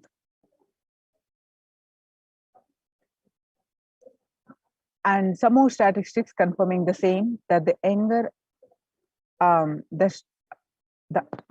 younger adults are reporting symptoms of anxiety and depressive disorder during the COVID-19 pandemic. COVID-19 is a significant stressor for most Americans. Nearly 8 in 10, which is 78%, say the coronavirus pandemic is a significant source of stress in their life. Nearly 7 in 10, which is 67%, say they have experienced increased stress over the course of the pandemic. And the more than 60,000 US healthcare workers have contracted COVID-19 and 300 have died. And of the health treated patients during the China's outbreak, 50% showed signs of depression and 45% showed signs of anxiety. Self-reported mental health among pregnant women and new mothers. Before the COVID-19 pandemic, depression was 15%, and now it rose up to, during the pandemic, 40.7%.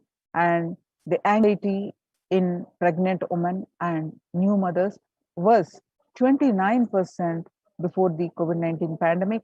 Now it rose up to 72% during the COVID-19 pandemic. Living under stay-at-home orders, 8 in 10 students are struggling with focus on school or work and avoiding distractions. 55% of all students do not know where to go for help for their mental health. Nearly 82% of women surveyed said their lives have been negatively disrupted by the pandemic. the global economic outlook during the COVID-19 pandemic, a changed world. The pandemic is expected to plunge most countries into recession in 2020, with per capita income contracting the largest fraction of countries globally since 1870. International Labour Organization. COVID-19 is a threat to peace building in conflict affected nations. The COVID-19 crisis has worsened already fragile situation. The ILO is more aware than ever of its responsibility to promote peace and resilience in the time of this global pandemic. And in India, Mumbai Mayor says the third wave is already here. Breakthrough infections found in 25% of health staff. A little over 25% of healthcare workers were infected with coronavirus despite getting fully vaccinated. According to a study has revealed, giving an insight on the breakthrough infections due to the Delta variant. The study, jointly conducted by the Institute of Genomics and Integrative Biology, Maximum Hospitals in Delhi NCR, found that the vaccination breakthroughs were far more common during the Delta outbreak in Delhi than previously reported. The new COVID-19 variant Mu shows signs of vaccine resistance. Now that we have seen some of the statistics and the related effects on not just the physical health fatalities, but the mental health and leading to the global peace, affecting the global peace. So how to cope up with the current COVID-19 pandemic? Important to address the COVID-19 pandemic, which is seeing another wave, destroying many more lives. The Supreme Pontiff of Hinduism says the pandemic fatigue setting in as a result of continuous lockdown is resulting in delusional ignorance. The global COVID virus pandemic has left the whole world desperately looking for answers. Life as it had been experienced even back in February 2020 is no longer recognizable. Drastic change is the order of the day, with people having to redefine their world with new paradigms of economy, society, faith, religion, and health. Blessed are those who have had the greatest fortune to be with the incarnation of Paramashiva, the Supreme of Hinduism, in their lives and carry them through this crisis. If you're in India, join the COVID Care Protection Center. Across the world, across the India, various adhinams are converted into COVID Care Protection Centers. https://kailasa.org/kailasa Sustainable Developmental Goals. Making peace with the nature is possible. If we start now, making peace with the nature is possible only if we start now. Even amid pandemic, 2021 can go down as the year we made peace with nature and set the planet to healing. Our environmental, social, and economic challenges are interlinked. They must be tackled together. For example, we cannot achieve the sustainable developmental goals, including ending poverty by 2030, if climate change and ecosystem collapse are undermining food and water supplies in the world's poorest countries. We have no choice but to transform our economics and societies by valuing nature and putting its health at the heart of all our decisions. Now let's watch a small clip on making peace with the nature is possible.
The World Health Organization's on Health and Peace Initiative. Health and peace are interrelated. In the words of the Director General of World Health Organization, Dr. Tedros, there cannot be health without peace, and there cannot be peace without health. If individuals and groups enjoy equitable access to health services, fulfilling their rights to physical and mental health, and health actors design neutral health interventions that promote trust and dialogue, and communities are empowered to cope with violent conflict, then health coverage is more universal, grievances can be heard and addressed to generate trust, and around the health emergency concerns, affected communities are more likely to make meaningful contributions on peace and reconciliation and to resist incitement to violence. United States Institute of Peace. Amid COVID, we need enhanced international coordination to build peace. Tackling the pandemic and building resilience in fragile situations require concerted international action at local, national, and global levels. As the humanitarian and economic toll of the COVID-19 pandemic continues to grow, so does the risk that this crisis will fuel new conflicts around the world while stemming prospects for resolving ongoing ones. Stronger health systems and universal health coverage must be a priority. Remarks on the General Assembly special sessions in response to the COVID-19 pandemic. For the first time since 1945, the entire world is confronted by the common threat, regardless of the nationality, ethnicity, or faith. A new social contract between people, governments, and private sector, civil society, and more can tackle the roots of inequality with fair taxation on income and wealth, universal benefits, and opportunities for all.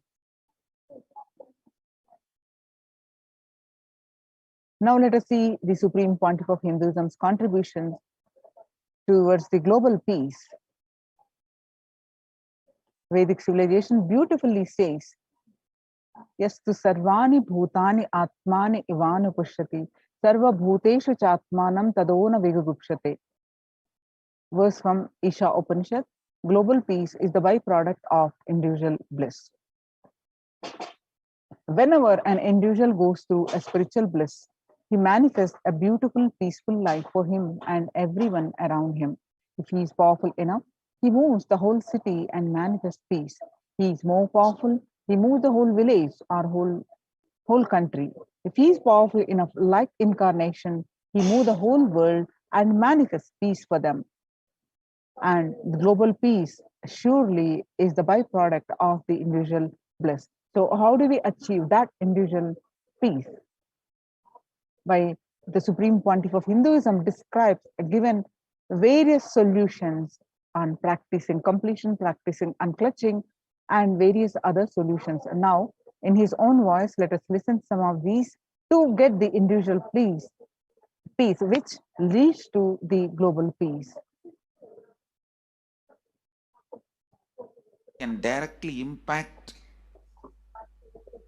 the consciousness you are carrying and the consciousness embodied in many bodies.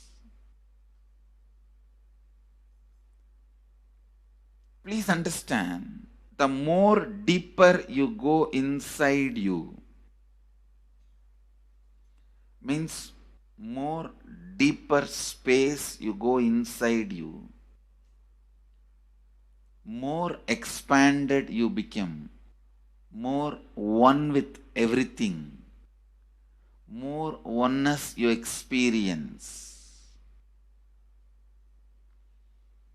Because the more deeper you go, the more you experience the unified field of consciousness. Various words are used.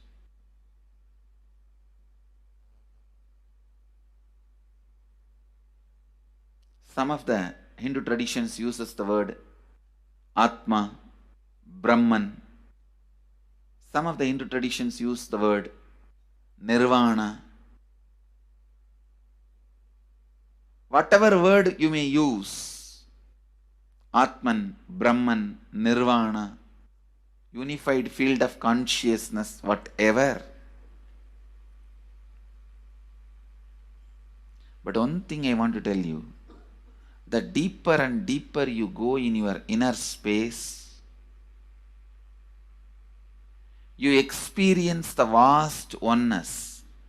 The more superficial you are, the more incompletions you carry with others, even with yourself. The more superficial you become, even your own right hand and left hand fights with each other. Different parts of you fights with you. Different thoughts of you fights with you. Even you fight with you, the more superficial you go, the more deeper you start traveling. First, you get integrated. The you fighting with you stops. Then, the people around you get integrated. They fighting with you stops. Completion with yourself, then completion with others, then comes completion with other things, not just living beings, even with inanimate beings. The completion starts happening. Even with the nature, completion starts happening. Please understand, the more deeper you travel, the more deeper you go, the more deeper you settle down, the more deeper you start living. Your cognition expands. Your cognition includes. Your cognition becomes more and more inclusive. More joy, more bliss, more knowledge, more enlightenment. Please understand.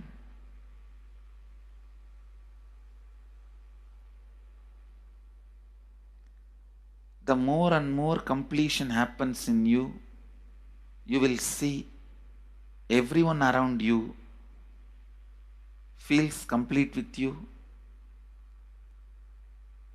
That is why I am saying, whether they have body or they are disembodied,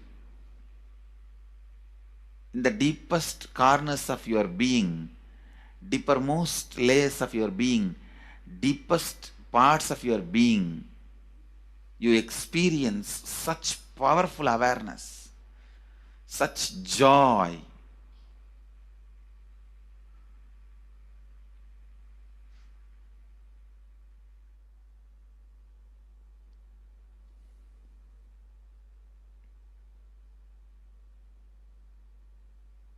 Going into the deepermost corners of your being not only is a joy, it's a power. Because suddenly you will see everybody around you, everything around you listens to you. It really becomes vibrant power where the tendency to exploit is not there. Listen, that's a very important thing. Power without the tendency to exploit. Because as long as you feel the other person is separate from you, when you get the power, it will always be used for exploiting. Because the other person is separate from you, then naturally what you will feel?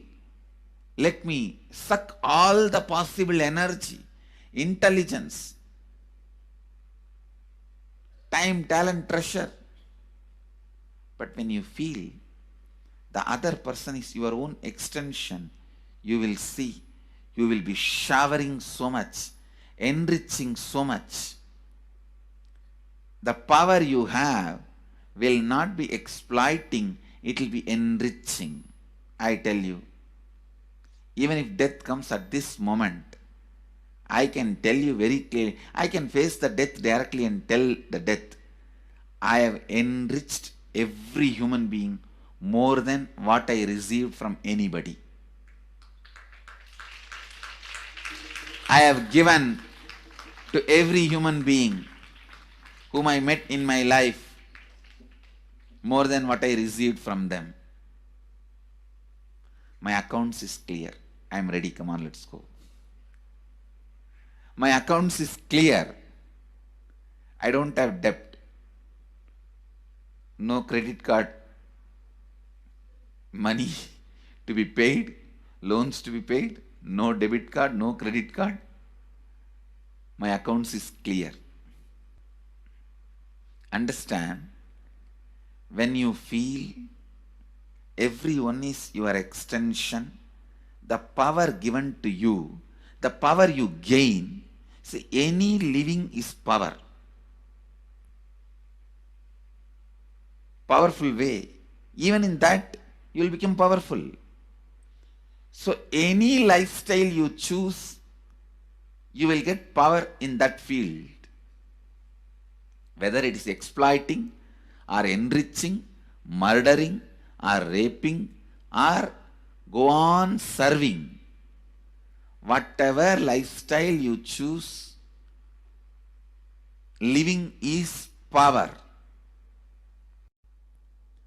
When you go into the deepermost core of your being and start living based on completion, I tell you,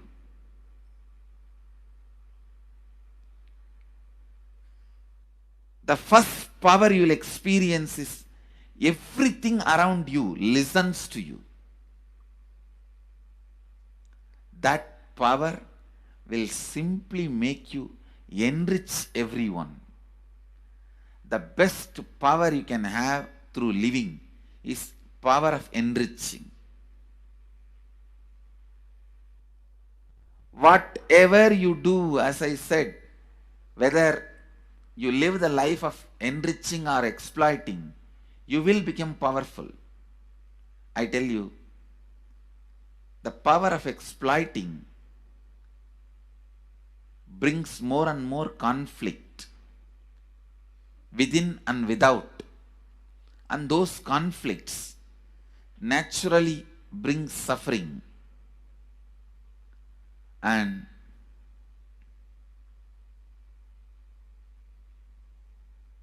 the power of enriching brings more and more completion in you and in others. This full month, Nithyananda Sangha all over the world. The other day I was seeing, we have officially presence in more than 50 countries. As devotees, group of devotees, we have presence in 100 countries. All over the world, we are going to celebrate this whole month for Peace Month, impacting global peace. All of us will live completion and do samskara dahana kriya, means burning the patterns which separates us from others, burning the patterns which are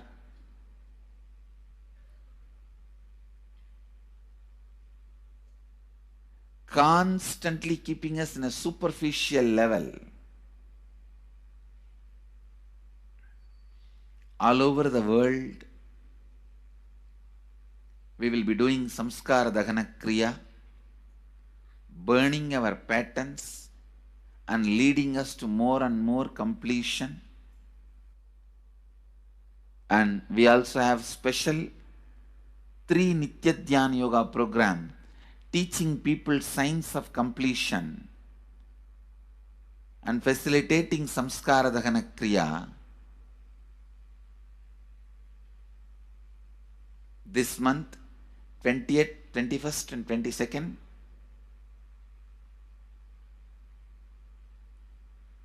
this whole month, all over the world, all our temples, ashrams, centers, yoga centers, schools, colleges, universities should do samskara dahana kriya, should do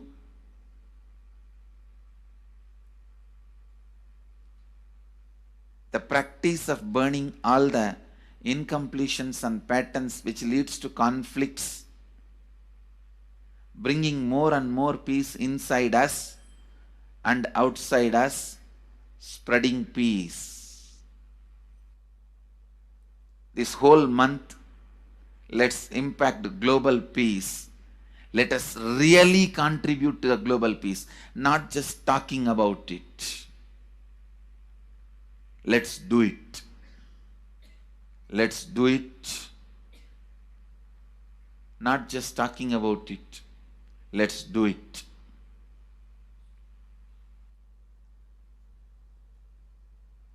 Even if you teach the samskara dahana kriya to 50 people in each area,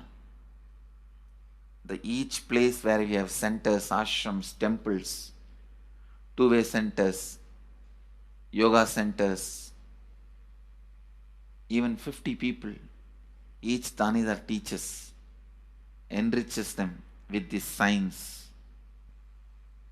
The amount of suffering and negative waves, negative vibes reduction can contribute so much to the world. Please understand. One positive person can burn millions people negativity. Experientially, with evidence we proved, one positive person has already burnt at least 20 million people's negativeness and brought peace. So each one of you, if you stand up as one positive being, one authentic, responsible, enriching being,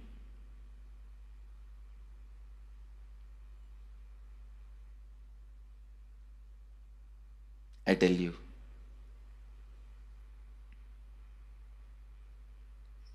we can do so much to the world. It will be a better place than the time we entered. When we leave, it should be a better place. That's all. When we leave the earth, it should be a better place. So understand, inner peace is your birthright. Go to the depths of your being. Bring more and more completion into you. Completion with others. And start living Advaita. Today in the Inner Awakening session, it's all about completion with others. So last 6 days, literally, you worked so much, one by one by one by one by one, layer by layer by layer by layer. The completion with yourself. Now comes completion with others. Today, we are starting the signs of completion with others.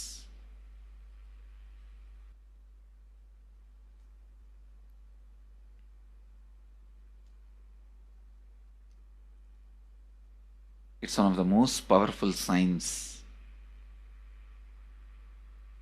Does so much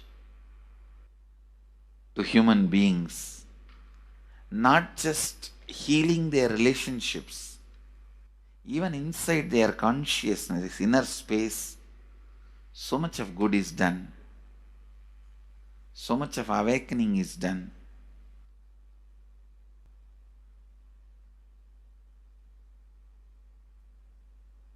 See, when you have completed with others, the kind of strength you feel is the power of Advaita. Strength of Advaita. Today the inner awakening sessions are all about completion with others. We have long session today working on completing with others. So with this, because today we have a long session with inner awakening, we are also lagging behind the syllabus. Actually, it is a good news, it's not a bad news, because participants are so sincere. They are going through the whole process so intensely, sincerely. Because of that, we are little delayed, but today I am going to catch up. Today I am going to spend more time. And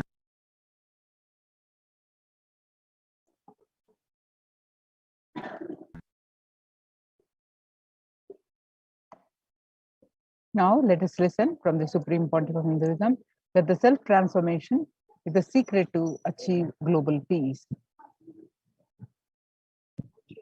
means I'll tell, oh, you should all work for global peace.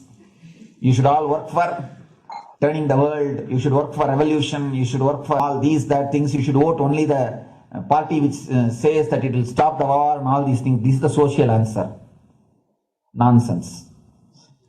If you want the honest answer, I tell you, simply transform yourself. You can't do anything. If at all you can do, you would have done it. Be honest. If you can do, you would have done it. You are raising this question because you are not able to do. Am I right? So let us be very clear. Let us be honest. We are not able to do. Socially. That's the truth. That's the reason you are sitting here and raising the question. I tell you, understand few important things. There are a lot more attached to this question. There are many things which is attached to this question. We always feel the present is the world is totally spoiled. It is not going according to the rules or how it is supposed to be. It was wonderful once upon a time. In ancient time, things were going properly. Everything was well and great. And I tell you, 10,000 years ago, they found some writings on stone in Harappa Mohenjo-daro culture. Some stone writings have been discovered. The other day I read a beautiful book about that stone writings. That writings, it says, oh, nowadays the society is not as it should be. So much of war. There is no peace. In the early times, there was so much of peace. Society was really great. Things were as it should be. And it almost looks like a today newspaper editorial. 10,000 years ago, the same thing carved on a stone. Then understand, there was no such time as only good prevailed. It is just a fantasy. Hinduism, they call it Satya Yuga, the age of truth. There was a time only truth prevailed. And every religion, Christianity, they say the Garden of Adam and Eve. There was a time everything was wonderful. Every religion has got the fantasy. The past was great. There was golden past. Always the idea of golden past exists only in the past. The more you go back, again you say the past was great. And I tell you one thing, it is a wonderful way of postponing accepting the reality. Otherwise, I can be sure the world was same as it is today. Whether it is 5,000 years ago or 10,000 years ago. Maybe one thing, there was no CNN channel that time. So the news did not reach you so quickly. That's all. The news did not reach you so quickly. That may be the only difference. But otherwise, I can be sure the good and the bad was equal. Good and the bad was equal. The same amount of wars were there. All the other things were there.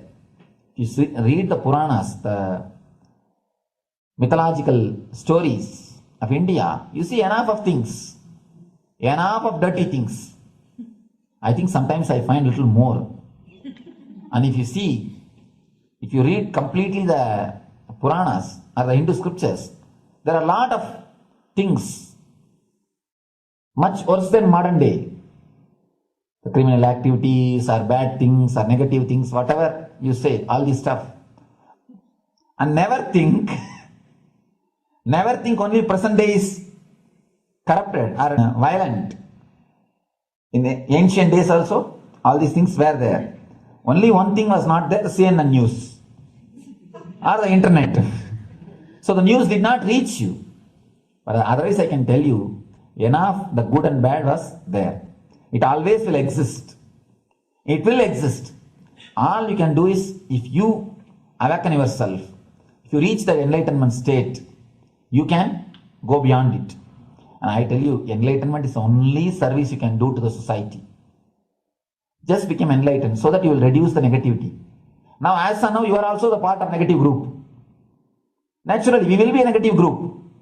As long as we are unenlightened, we will be the part of collective negative consciousness. So if you become enlightened, at least you will reduce your weight. That's the only thing we can do. Nothing else can be done. So all I request you to do is just become enlightened. Realize that you are a lion. That's the only way to help yourself and the society. Otherwise, all revolutions, you see, all revolution again end up as one more tradition. In last 2000 years, 3000 wars have happened in the humanity. In 2000 years, 3000 wars. Human beings have not done anything except doing wars, except fighting. Everybody claims he wants to do revolution. He wants to spread peace. You see, every country claims their army is a defensive army. Then who is offending? Tell me. Every country says defensive army. Then who is offending? These are all just, games. The idea of peace is a pure game. Everybody wants to spread the peace according to them, not according to the other person. They want peace according to them. The other day I was in one interreligious gathering. One guy is preaching, let all of you convert to my religion so that we will not have fight. He wants peace the way in which he wanted, not the way in which. And there's a beautiful saying, the sword of Muhammad, it is written, peace alone should survive, something like that. He has written some statement about the peace and the sword. We all take sword to spread the peace. So no revolution is going to help, because in the last 2000 years, 3000 revolutions have happened, but still same, I think much worse. So no revolution is going to help, only individual evolution is going to help. So be very clear. Instead of working in the outer world, start working in the inner world. That will help you and society some way. Social answer means Now, the Supreme Pontiff of Hinduism says, Sri Kailash is all about peace-based powerfulness. Listen carefully. The space of Shanti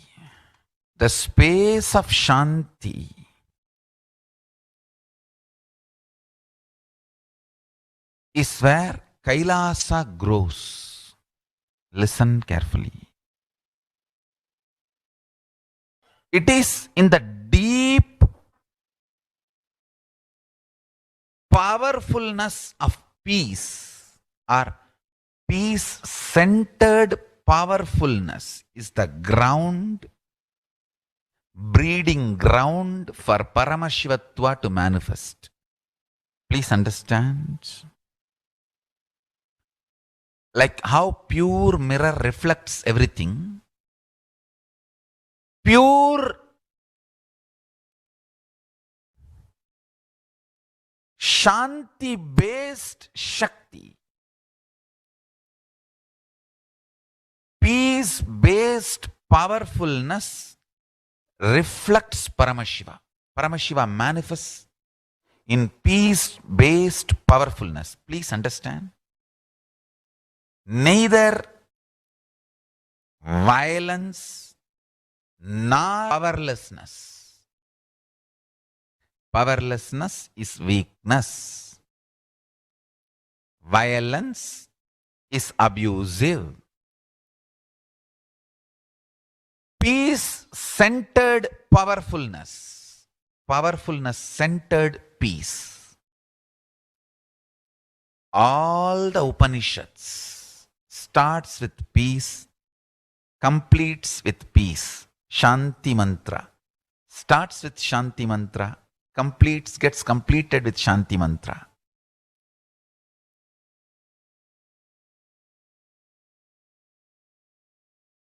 Peace-based powerfulness is a fundamental requirement for Paramashivatva to manifest. That is why people who don't want us to manifest Paramashivatva or power manifestation do not want to allow the peace in our life or do not want peace in our campus. Understand? But only if you are peaceful, which cannot be shaken even by the demons and devils and rakshasas, we can be in eternal peace. So, remember this very clearly.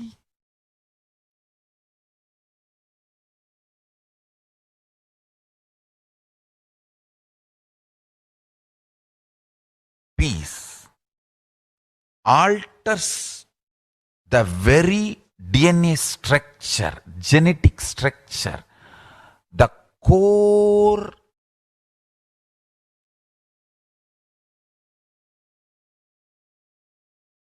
Anu Mahat structure. Understand? Anoraniyan Mahato Mahiyan. The consciousness in you is atom inside the atom, Mahat, more than Mahat. That Anoraniyan Mahato Mahiyan. That consciousness starts growing in you with more and more peace-based powerfulness developing in you. Nothing can be compared to unclutch. Spend more and more time, energy in unclutching. It will never be wasted. Time spent on unclutching is the most productive time for you in your life, because unclutching completely makes you altogether a different material. Understand?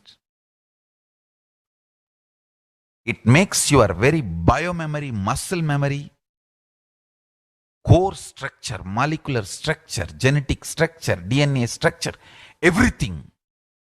All the 8 energy flow circuits, 7 energy flows, 1 the pure conscious explosion.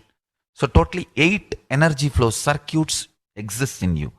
All the 8 explodes when you unclutch. Understand? Unclutching is the space of Sri Kailasa.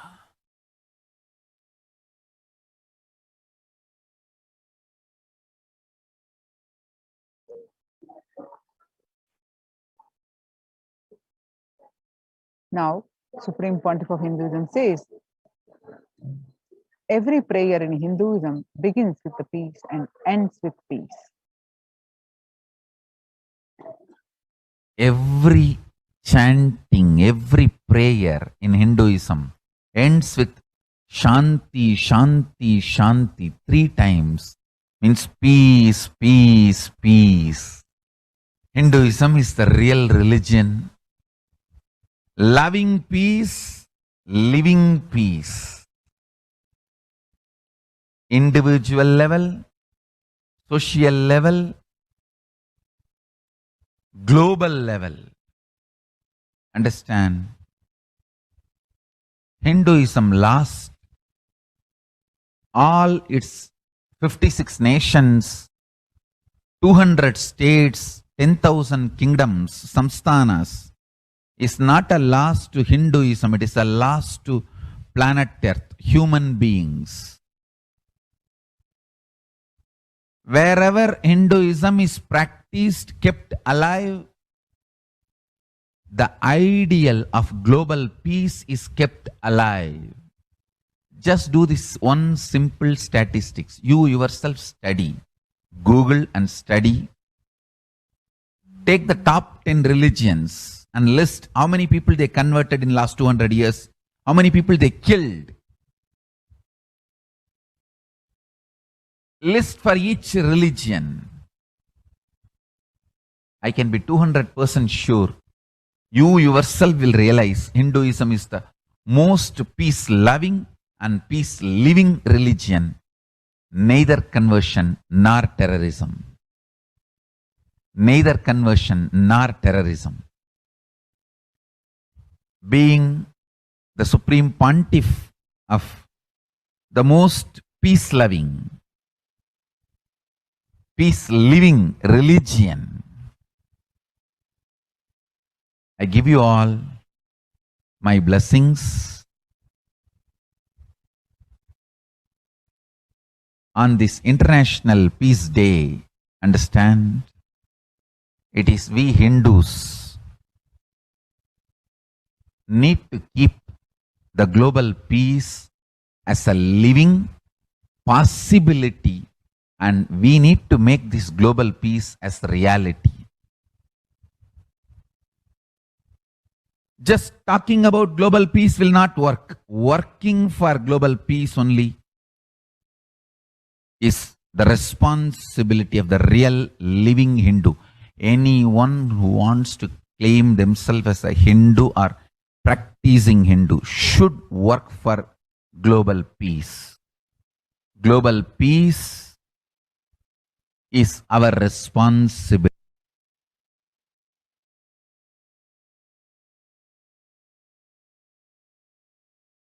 Every Hindus have the responsibility to bring global peace.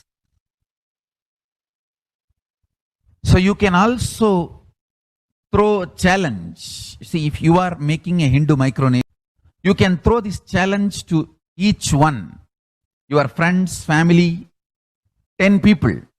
Let them participate in the challenge and then let them send a challenge to others. So I welcome all the living and practicing Hindus to become founding fathers of Kailasa micronation in your countries.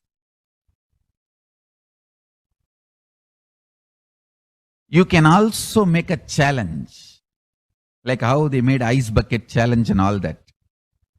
We can make a challenge. You form Hindu micronation and claim, I am the founding father of the Hindu micronation Kailasa.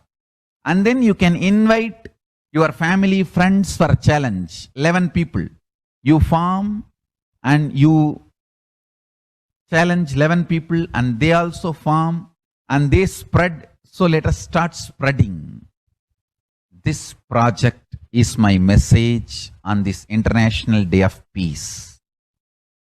Let us start working for global peace instead of just talking. The work we do will talk for us. The talk we do will not work for us. This is the message. The work we do will talk for us. The talk we do will not work for us. global peace is responsibility of Hindus. We living, practicing Hindus, not only we should achieve the individual peace through unclutching yoga, meditation, we should also create an ecosystem where the global peace starts manifesting. This Kailasa Hindu micronation is the enlightenment ecosystem. I request every living, practicing Hindu to manifest, do it. So the global peace can manifest from these Kailasa Hindu micronations all over the world.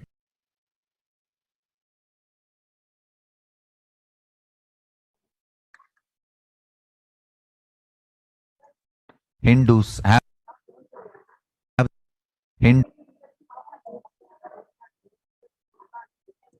to join the Kailasa's COVID Care Protection Centers if you are in India. Register now through the link below, https://kailasa.org/Kailasa care. Now let us see some more of the Supreme Pontiff of Hinduism's contributions and various solutions, various spiritual solutions and powerful cognitions to the situation across the, it is so many solutions, so many are available wherever you are, you can make available these.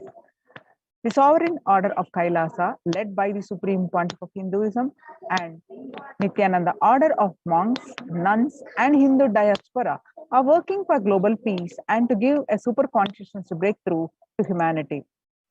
It is the Supreme Pontiff of Hinduism's mission to revive a conscious world where the global issues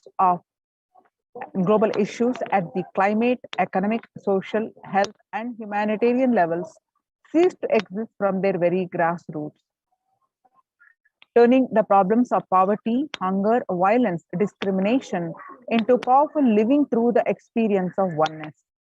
Supreme working from the very grassroots level to usher in an era of peace at all levels, individual, social, national. Insights into the workings of the human mind, body, emotions have enabled him to powerfully and directly address various problems facing humanity today. Some of the ways the Supreme Pontiff of Hinduism provides spiritual solutions to combat the pandemic and other issues. Since the beginning of the global lockdown, the amount of contribution and activism of Kailasa has increased multifold through the Paramashivoham program, bringing super consciousness breakthrough to the whole humanity. By starting the Akhanda Nirvikalpa Samadhi Jnana Yajna and contributing almost 5 billion minutes so far. Paramashiva Sankalpa chanting, sacred Sanskrit mantra chanting to heal 24/7 via Zoom sessions. Spiritual healing to one and all via 24/7. Helping humanity to cope up with insecurity, fear, disease by empowering individuals to heal themselves and learn to cope up emotions like depression and tough situations in relationships, providing alternative solutions to worldly problems through power manifestation, initiating thousands every day into manifesting innate superhuman capabilities in Kailas Courtyard sessions. In the long term, establishing self-sufficient communities, continuing and intensifying the service of Annadan, that is free food, in Nithyananda Annal, including Tirunamalai, Los Angeles, and various other adhinams. Paving way with the New World Order, starting the agriculture-based communities in Adi Kailas and several other locations. Peacekeepers of Kailasa offering various life solutions from the teachings of the Supreme Pontiff of Hinduism. Hinduism prescribes various methods for global healing. One such is Maheshwara Puja, nullifying collective negativity simply through the presence of the avatar and his order of monks. offering Maheshwara Puja to the natural hit calamities victims, Bhava Samadhi Darshan to raise the individual consciousness breakthrough. Society was created with delusional ideas of too many human beings, blind spots, and decisions made from those blind spots. If the visionary of a civilization or country or nation has blind spots when he develops the vision for it, the whole civilization suffers those blind spots forever. Now it's time that nature, Prakriti, resets itself, and many of the blind spots based visions, ideas become important components of the society. This pralaya, which is happening, is melting down everything which is delusion based. The world as we know is gone, and let us celebrate God. Supreme Pontiff of Hinduism, spiritual solutions for COVID-19. This isolation, which is seemingly endless with an unknown future, which is compelling humanity to make 100% lifestyle change, is something to be deeply dwell upon. All problems need to be addressed only with spiritual solutions and powerful cognitions. To stop people having mental breakdown, pandemic fatigue, collapsing, depression, destruction, and also give them super consciousness breakthrough and revive the enlightened civilization, Supreme Pontiff of Hinduism continuously gives spiritual solutions and powerful cognitions. Some of the spiritual cognitions and powerful solutions are unclutching, practicing completion, practicing oneness, practicing ajapa japa of Mahavakya, Om Nithyananda Paramashivoham, consciously building deep feeling connection, yoga, puja, vegetarian diet, and nirahara samyama. It's time we all take responsibility to save humanity, to protect people. Now, all the spiritual solutions are online, free, available to one and all. Let us take few minutes now to share with as many as people possible to help people, to save people from this pandemic, the stress that they are going through. Let us give them the experience of unclutching, nirvikalpa samadhi, jnana yajna, and save people from pandemic fatigue, epidemic fatigue, destruction, and delusion. To help people to have super consciousness breakthrough and sail through this pralaya. People from over 50 countries continuously radiate the space of Paramashiva by practicing this unclutching meditation 24/7, 7 days a week. It started from 13th May 2020, and at any given point of time, there are 4 to 8 zones actively unclutching around the world. If you would like to join this movement, you can join at http://kailasa.tv/minutes for peace. Again, http://kailasa, KAILAASA, kailasa.tv/minutes number 4 peace, MINUTES minutes number 4 peace. The life solutions based on the ancient Hindu tradition, the meditation and yoga techniques from the scriptures, and the cognitions rooted in the highest truths. The lifestyle based on living and radiating the higher values of life, and powerful way of living and realizing one's ultimate potential form the foundation of the Supreme Pontiff of Hinduism's teaching, which by their inherent nature provide the foundation for peace on planet Earth. The Supreme Pontiff of Hinduism has launched the Minutes for Peace initiative, which aim to reduce crime globally by conducting mass meditation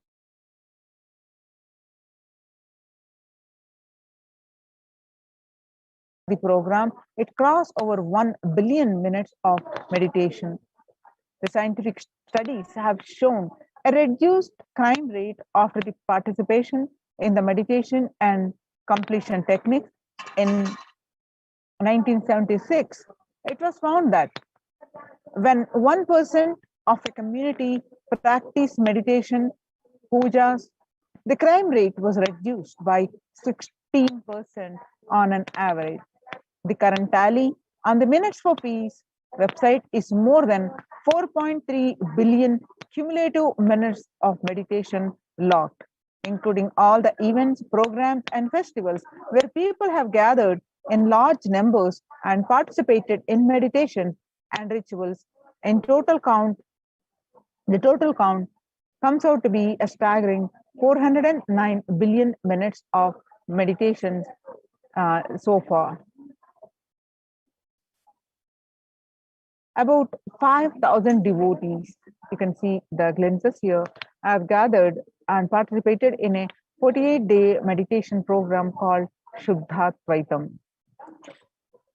The Supreme Pontiff of Hinduism has hosted Kumbh Mela in United States, Los Angeles, since 2007. The Nithyananda Sangha is entrusted as the only organization to host Kumbh Mela outside India by the Akhila Bharatiya Akhada Parishad. In September 2006, the Supreme Pontiff of Hinduism organized the first confluence for the world peace to honor the memory of those who lost their lives saving others on September 11, 2001 at Irvine, California. The second Confluence for Peace was held in Los Angeles in 2007 in collaboration with Vedanta Society, BAPS, ISKCON, Siddha Yoga, and other organizations. The Kumbh Mela festival spread fast to other countries, including Australia, Canada, etc. In 2009, the Supreme Pontiff of Hinduism has organized a month-long peace walk covering 1,000 kilometers and 1,000 villages to bring together in harmony from all walks of life, to promote feeling connection and oneness among people. During the walk, health camps were conducted in villages along its path. The Supreme Pontiff of Hinduism has conducted a large-scale collective meditations on September 25th, International Peace Day, to raise the collective consciousness.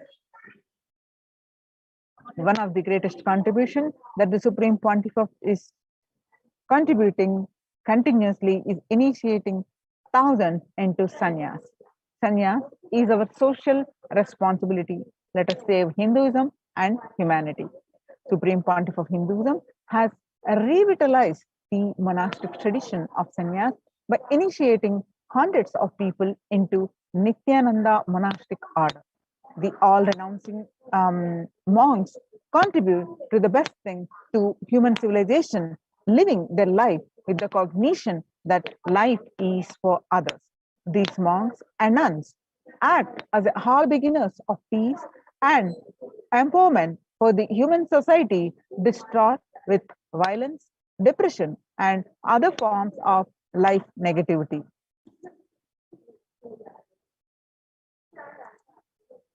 The Supreme Pontiff of Hinduism has also revived the ancient practice of embarking on pilgrimages, that is, spiritual journeys, taking spiritual aspirants to high energy sacred spots such as the Himalayas, Kailas, Varanasi, Angkor Wat, and various powerful temples of India.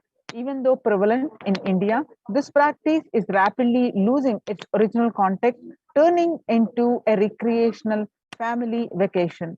Reviving the original spiritual context, the Supreme Pontiff of Hinduism has made it possible for modern day human beings to benefit from the spiritual energy present at these centers and accelerate their journey of spiritual evolution, hence ensuring individuals and collective peace as a natural consequence.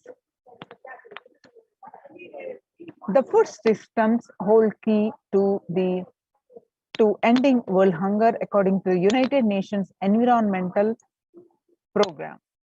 Effects of the COVID-19 pandemic, the United Nations has noted a dramatic increase in the world hunger. According to the state of food security and nutrition in the world, 1/10 of global population, as many as 811 million people, were undernourished in 2020, an increase of 108